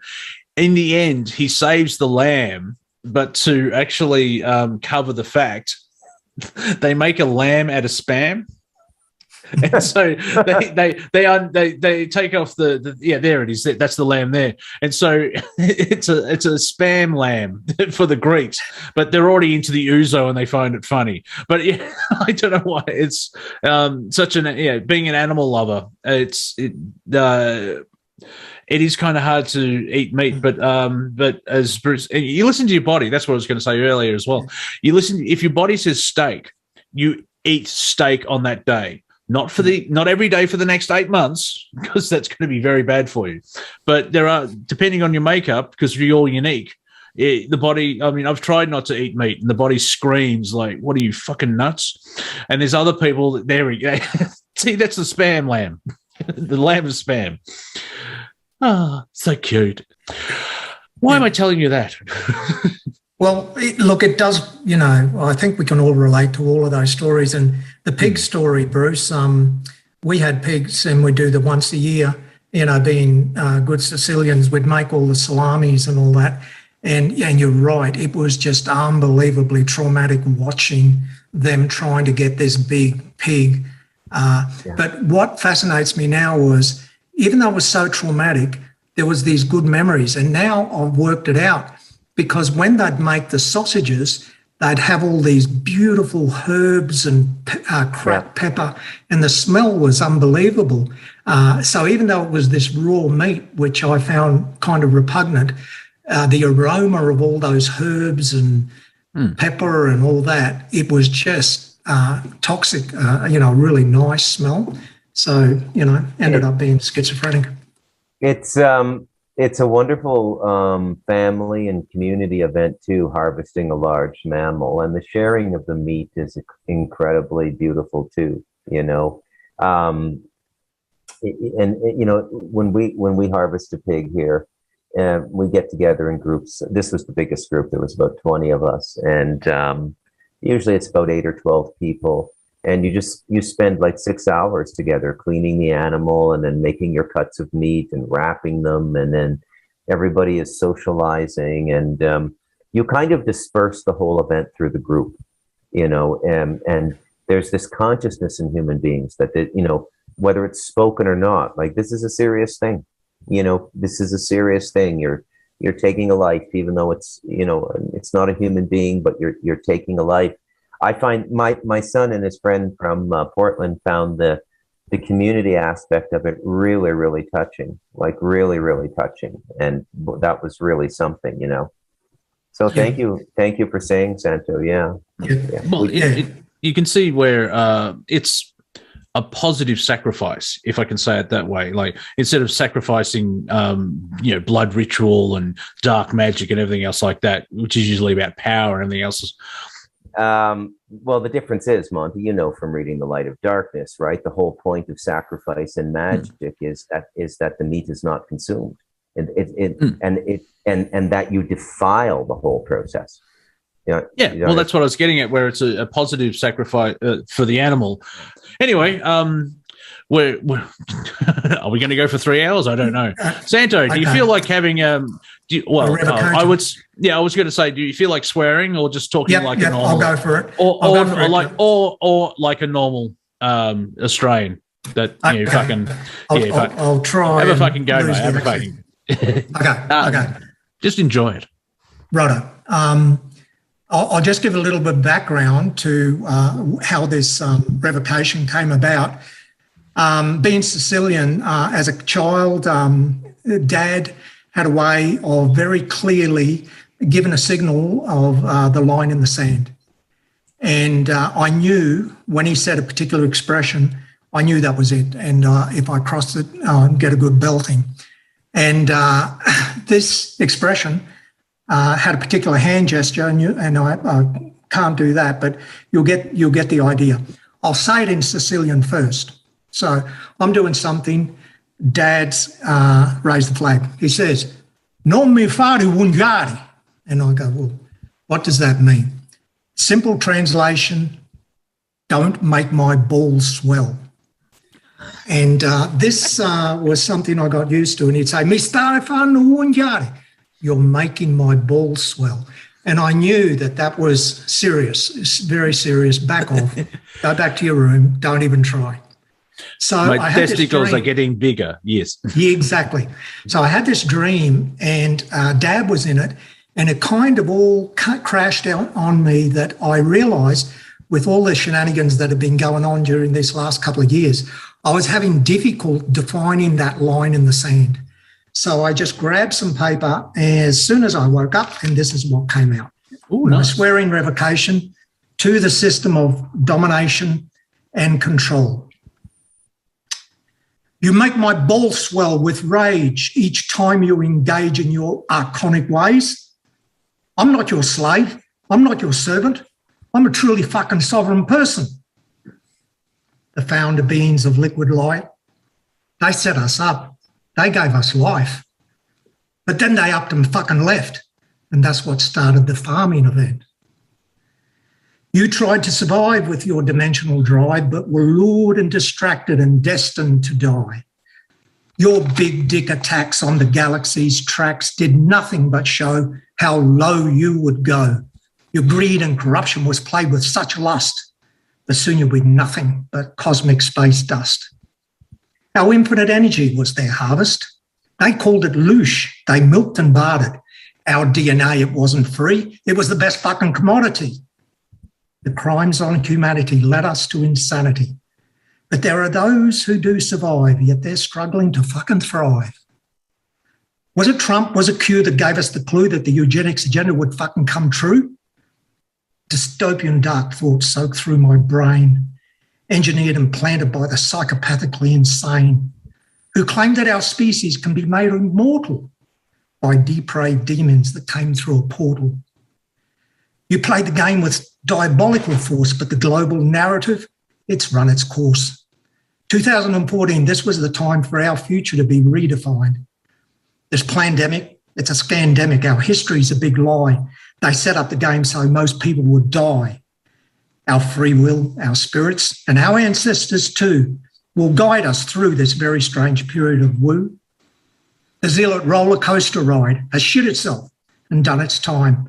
We're sick of the pathetic play that fucked our lives and we lost our way. You came, you fought, you sucked our life. You made us bleed and sacrifice, but we're awake to who you are. We've woken up. You went too far. And I've been here once, I've been here twice, I've been with Buddha and I've been with Christ.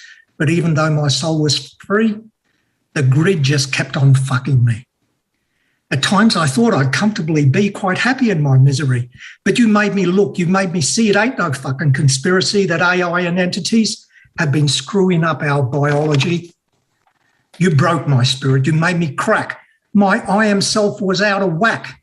You set up programs and mind control and crazy governments with fucking trolls.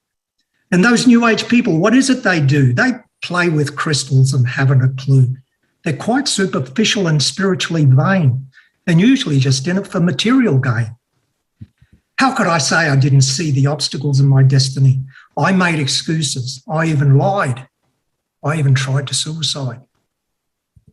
I couldn't see the subtleties of life's synchronicities. I missed the signs on the virtual post while being haunted by some fucking ghost. The cosmic agents, they did some deals. They fucked us over and spun our wheels. All those programs of self-defeat, I place them now at your fucking feet.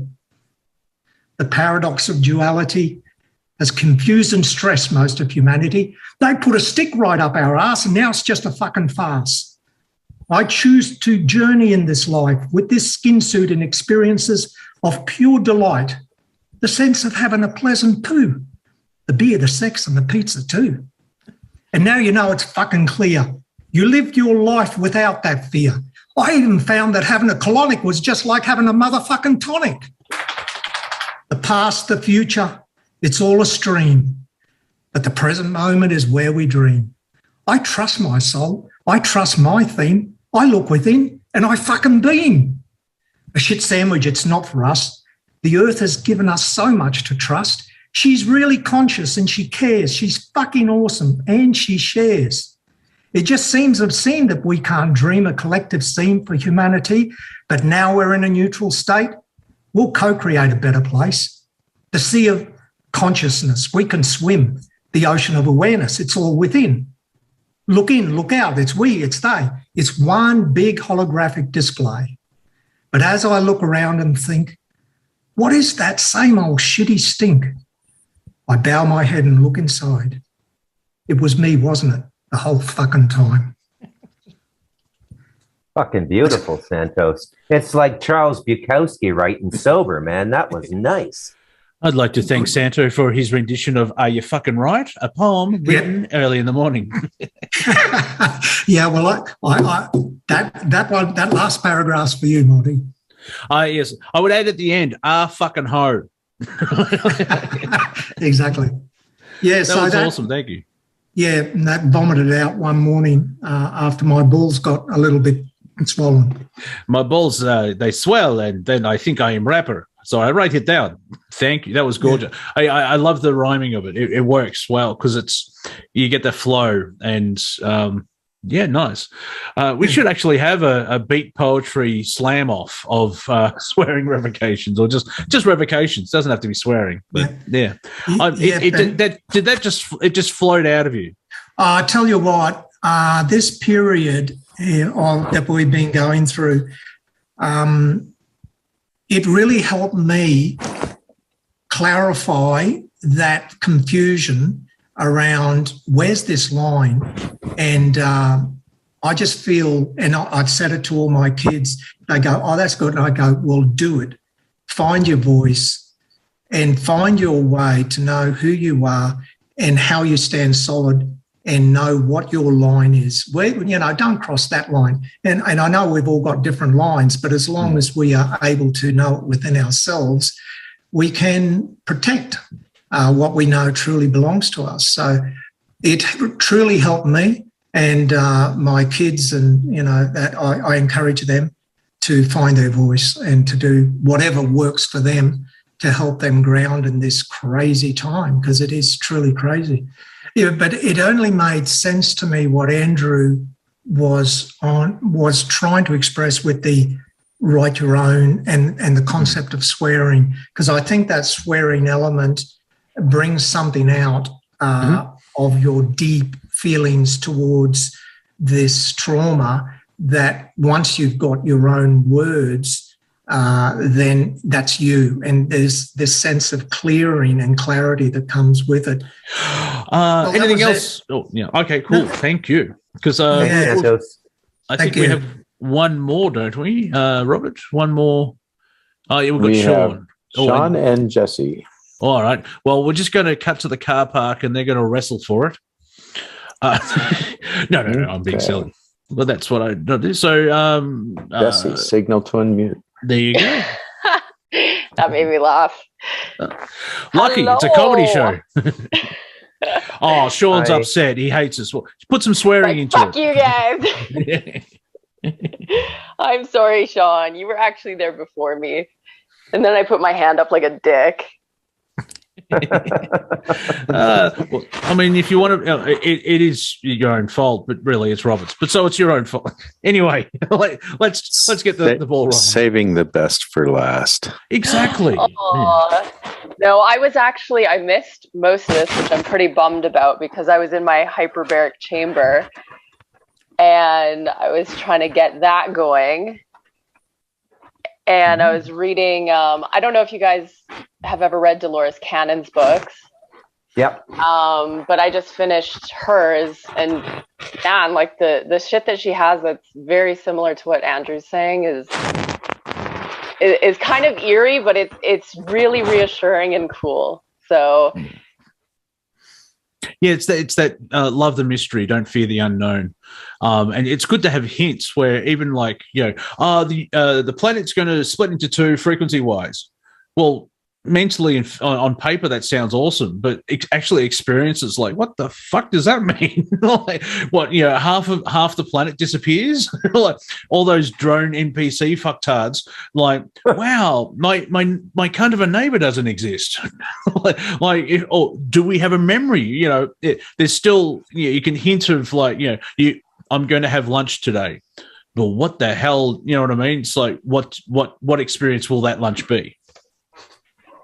right. And then her talking about like the imprinted, how some people are actually just new souls here who won't even have karma, but they're here because they need to be the volunteers, because we have so much fucking karma that these new souls need to come in to kind of balance that out.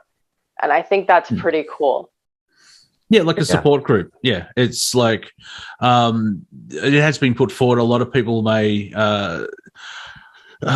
drop body, commit suicide, just die. Doesn't matter how they actually drop body. It's the soul's like, no, it's too much, and they transfer. They still win. It's just they're not on the 3D to experience the end of the game, or graduation, however you want to use the language. And so, like when here's a question: was the pandemic planned eons to bring before? In new souls? Yeah. Just to like, because there was a pause. I actually asked Andrew, how long ago has humanity been on pause like this? Because the pandemic is global, and it hasn't been like a global thing for a long time. And he said 7 million years. It's like, yeah, no wonder I'm tired. It's like 7 million. Fuck. So it's fascinating to see everything unfold, and that's what remote viewers, and you don't really want to, you don't want spoilers. And what I like is there seems to be what's the way of saying it, the security on the plot that we're living through as a story is high end, and there isn't any spoilers, and we may get a preview here and there, but we're living through the movie. But isn't it fucking exciting? Yeah. Like I'm actually like thoroughly enjoying this. Yeah. I don't care that I can't go to a fucking movie. Okay. Like they think that that's going to sway me. Like, oh, hey, you can't see a shitty movie. I downloaded it, motherfuckers. Yeah. Like, I don't need well, to also, go. well, the level of crap that they're putting out. I just want to point out, there's a century of movies to like. If there's over 100 years of material that you can go through, start with say Duck Soup by the Marx Brothers from 1934. You've got 80 years to go. That's the other thing. You only get new stuff. I'll watch Beverly Hills Cop 1 and 2. I'm not going to watch 3 again. That was terrible. But you know what I mean? There's there's so much. Well, the new one, I like the old one because the story ended. But that's my point. There is so much material that you don't need to live in the now from the Hollywood point of view because it's so boring and shite. And watch films like Marx Brothers, Duck Soup. That will make you laugh, and that's how good the jokes are. And whatever you like, if you are a James Bond fan, the new ones, but you go back to the start, there's 20 movies or something like that. There is so much material out there. And then you have movies you've never heard of. And it's like, there's a movie called The Brain Donors, and it's a comedy, and you spend most of the film going, why is this called The Brain Donors? Because it's basically a Marx Brothers ripoff. Bruce, where am I from? Say 3 or 4 sentences, please. 3 or 4 sentences. All right. My name is Jessie, and today I was in my hyperbaric, and I just finished Dolores Cannon's book. What do you think? I think you're from Toronto. Nope. I'm just going with North America. I'm from Alberta. Yeah. What took you out to Alberta? Well, I was born in Saskatchewan, and then I moved to Alberta in high school, and then I moved to Ontario, and then I moved back here because my parents live. And I've just always resonated with the mountains. And I don't know about you guys, but if you've ever resonated with a specific area globally, you just feel it. So for me, I love the mountains. I go up to the mountains all the fucking time. I do mushrooms up there, just fucking wander around. It's like the most amazing thing. Nice. Argue with, get into arguments with trees. Yeah. Come on, you fucking. Who are you calling fat, limpy? Yeah. Arrogant fucking conifers. Yeah, you wish you were pine. You wish you were pine. Think you're so special because you're green 12 months a year? Yeah. Yeah, I can create fire, motherfucker. Yeah. My God. No, it's funny. I was talking to a girl the other day down. I take my dog to an off-leash park, and she's a nurse, and I'm pretty sure she's vaccinated. But we were just talking about the divisiveness of everything, and how like we just don't care. We're at a point where it's like, if you care about me, I care about you. If you're kind to me, I'm kind to you. Yeah. I don't give a fuck about your belief system in any way, shape, or form. But I truly feel that people who already weren't grounded to begin with were the ones that were more affected by the COVID lockdown. Like they could not function because they had this identity prior. And it was like, I'm a teacher. I put my kids in soccer and ballet and dance. And, that's how they identified themselves, with these outside things. And then when they could no longer do it, it was like, they just fucking imploded on themselves. Yeah. And you could see who was not grounded and who was not there, like spiritually as well. Like, I know that's a kind of like a faggy term, but you know what I mean? Like when you're able to be alone and present and okay with that, whereas a lot of people aren't. They have to be drinking or whatever, to escape. Yeah. And well, I mean, that saying spirituality is a faggy term is like that's a construct of it's like you're a spiritual being having a human experience. See how they're fucking with your mind, man.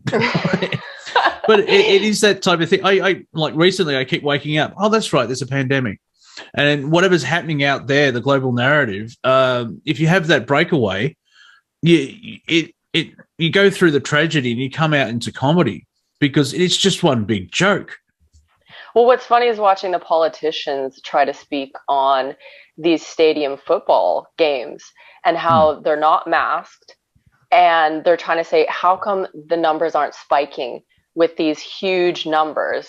But then you got like a fucking concert, like an orchestra concert in Germany that everyone was vaccinated.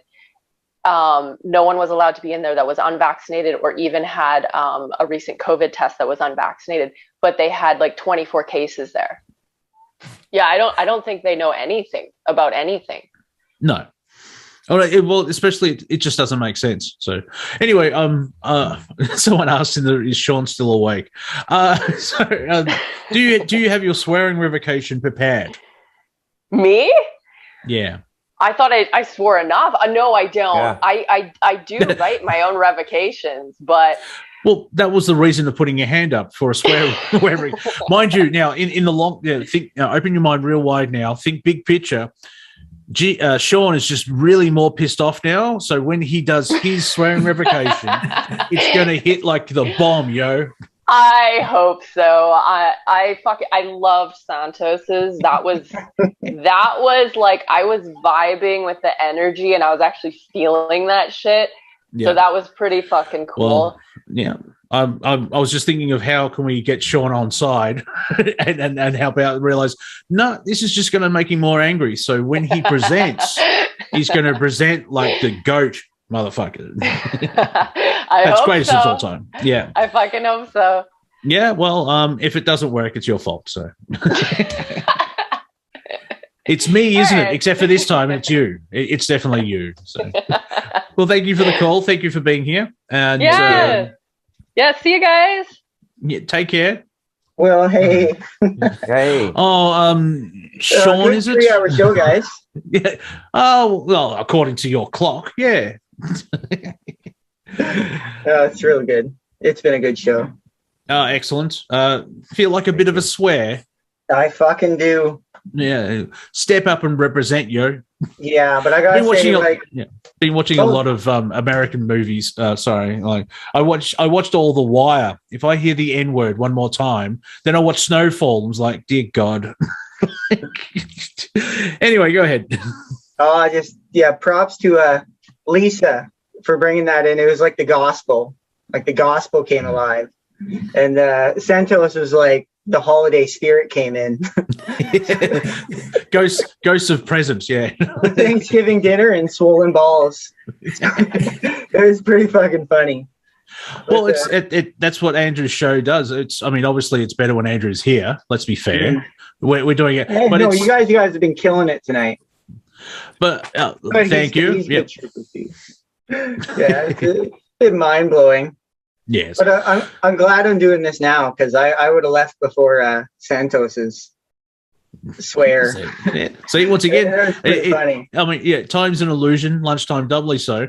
But it's set up this perfectly that you're slowly tired. You're playing around being miffed. We'll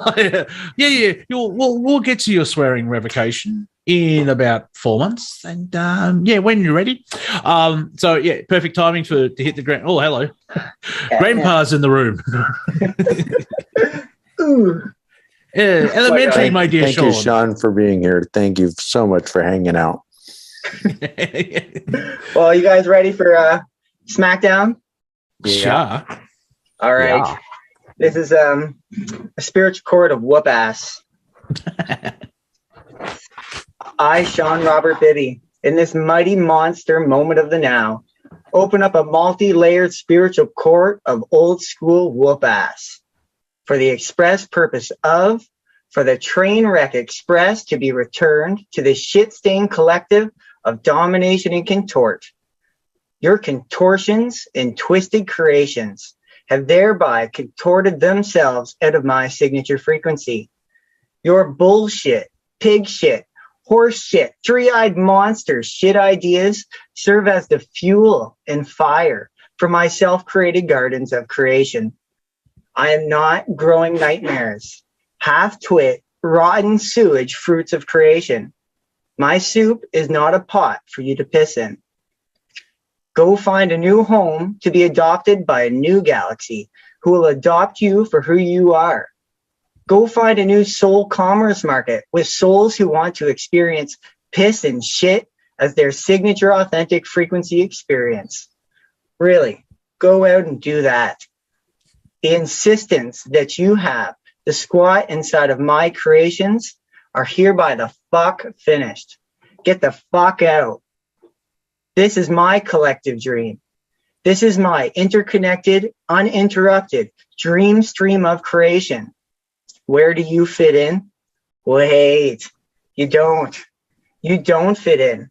You are the teacher that taught me not to be like them, to shed light on me, to not be a pitiful, poor excuse of a leader who has led themselves following their own shit-stained carrot on a stick into an eon of pants drop moments. Your private parts are fully exposed and nothing like Howard Stern. So you can now go soak in your own highly esteemed and highly embodied shame, blame, and guilt in some far off corner of the universe and go think about what you've gone and done. You are your own motherfucking receptacle of self-created karma. Reap what you've sowed, bitch, which is the ugly reality of your ugly reality. Because your reality's so ugly, souls come up and say, hey, reality, you're ugly. Your reality's so ugly, it pretends to be something else. And its bitch ass is still pug ugly. You couldn't even get your mama to join your reality because your reality's so ugly, it's a reality not even a mother could love. So sit and listen from dimensions away, collective of ignorant motherfuckers. One infinite degree of separation from my ass cheeks, and smell what I have to say to you. My, what little ears you have. We have informed you over and over and over again, but you're worse than weasel. You are nothing because you don't even exist, shipwreck, pissant, squat notch. And if you do not exist, you do not fit into my reality. You are nothing but a fart in the wind. I take back all of the crock pot, bullshit, half-cooked, sideways, uncle fucking retarded nonsense you have tried to imprint upon my DNA as a projection of your one-sided, dualistic bullshit forced ideas and put it on the fucking curb for galactic recyclement. I had to clean you out so fucking good that the recycle man would even take you. But he's going to. The galactic recycling truck is always on time. Galactic time. And you are now right where you're supposed to be in this moment of now. I don't pity the fool. The dingus who has tried over and over and over again to just keep on trying to be the jackass at the family reunion. We have officially stopped caring. With the fullness of apathy we have learned from our goofy countries of our DNA lineages, and with the fullness of sacred neutrality that we have learned from all of our life lessons, as my wise friends once said, with neutrality, we neuter you. We clip your fucking balls off, if that's even what you could call them, because it's not even like you could even propagate your own creations with them. Fuckers. Get the fuck out of town and get fucked. Get the fuck out of Dodge. Get the fuck out of it all. The narrow sense of reality that you have tried to force onto me and into me is as narrow as your personality of creation. That's right. Whimper and wither low to the ground right now. Shake in your boots. Shake while you even still have boots. Because you, the uncreated, couldn't even dream up something that badass. You have been the king and queen of polarity for far too long. The son of a bitch of an ugly two children's offspring, whose signature frequency match is the dualistic option of marrying your own cousin or to marry something much worse. These lopsided, two-sided answers of creation are the no the fuck more. Because why? It's fucking ridiculous. For I choose to gleefully live in a world of infinite dualism, infinitely, seamlessly, in its own oxymoronic way, connected to all that there is, was, and ever will be. It's full and sovereign as fuck to create an infinite amount of dualistic decisions on either side of the spectrum, defeating dualism creatively, and then to be able to uncreate any of these decisions at any time. This nonsense of choose this, or choose this, or choose from these two crappy options I have forced upon you is over. It sucks, man. It sucks fucking hard. Do you think this is still 192 million years ago? 4 paradoxes ago? Your ideas are older and more outdated than David Letterman on a Tonight Show. Grow up and diss a fucking peer. You have not gotten the law of one whatsoever in the time that you have tried to be the failure of a leader in this reality. And the more that you try to bend time and space and distort sentient beings' time and space locations so that they become erased or forgotten to time, means that you're done. You've learned nothing. Nothing. It shows that you are only prancing around the room wearing mommy's and daddy's oversized shoes. Come back when you become a signature frequency match to something truly amazing. Come back to the fifth world of peace when you can be a signature frequency match for Union Hall 000. But not until then. No plea, cry, whimper, or any of your hopeless detersions or distractions will work any longer, because we are wise to the ways of the common galactic jackass, a galactic troll of another time. You will spring up in the box of our memory only, as a memory for us to laugh at, as a child does. The crimes you have committed and augmented upon our spirits and our skin suits is what you will reap, as we discover who, what, and why we are here, laughing and having a grand old time, and what life can truly be when your disgusting attitude has been taken out of the pie of creation. So with that, the Galactic Recycling Truck is here. Bye-bye, dick lips. Enjoy what is in store for you, while I enjoy what is in store and restored for me. The full synchronicity of wasted piss-poor energy being returned in full synchronization in all of its unforeseeable but fully discernible glory. Amen, brother. Aho. Nice. Nice. Oh, suck a fat dick. Very nice. Ditto. Very nice. Yeah. Ooh. How you feel after that? Ooh, just a little vibraty. just a little, just a hint. Shimmer man. Like I'm not going to go to bed. Yeah, see, that's also part of my cunning plan. now you're vibing too much, it'll take you a couple of hours to lucky it's Friday night, so you have the weekend to calibrate. Yeah. Apparently there's about three or four slogans or t-shirts in your revocation. So separation of ass cheeks is a very popular one. And then they can smell what it tastes like. Yeah, maybe have that on the back. So yeah, you're worth the wait. So there you go. Thanks, Lisa. Yeah. Thanks, guys. Thank You're you. welcome. But we have been going for a while, and after that, I'm like, oh, let's do something exciting. So my cat's waking up, so it's definitely time. So thank you, Sean, as always. And thanks, guys, for letting me share. And good Thank show. you for It was sharing. pretty fucking funny. Thank you. That's the goal, really. It's try and make people laugh so they can release the energy and just.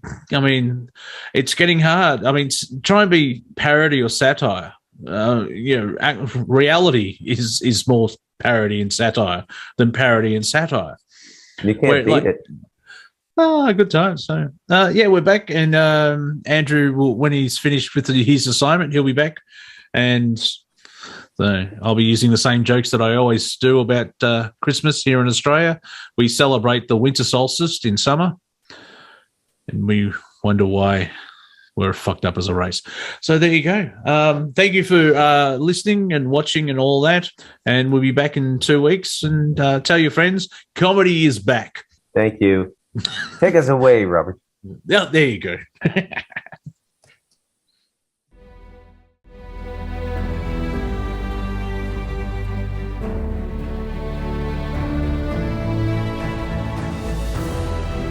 Each different bubble of reality is true. A galactic historian is a person that looks at all the lines of dramatic karma. Nudge, nudge, it's the Holy Grail. Improvise. Mysterious. It's counter psychic intelligence. Why is DNA farming of this star cluster so important? Because we do manifest our reality. We do create our reality.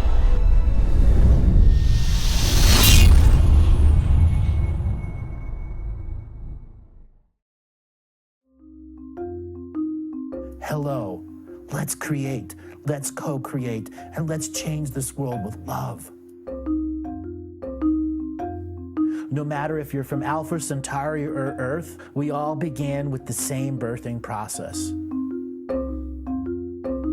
We live in a limited point of view. Living the mystical life daily is about striving for the unlimited point of view. Each day, each human being gets an infinite amount of choices. Living the mystical life daily is about facing obstacles and challenges. The level of awareness that you are working at means you have a responsibility to be equal with it. How does one truly let go of expectation?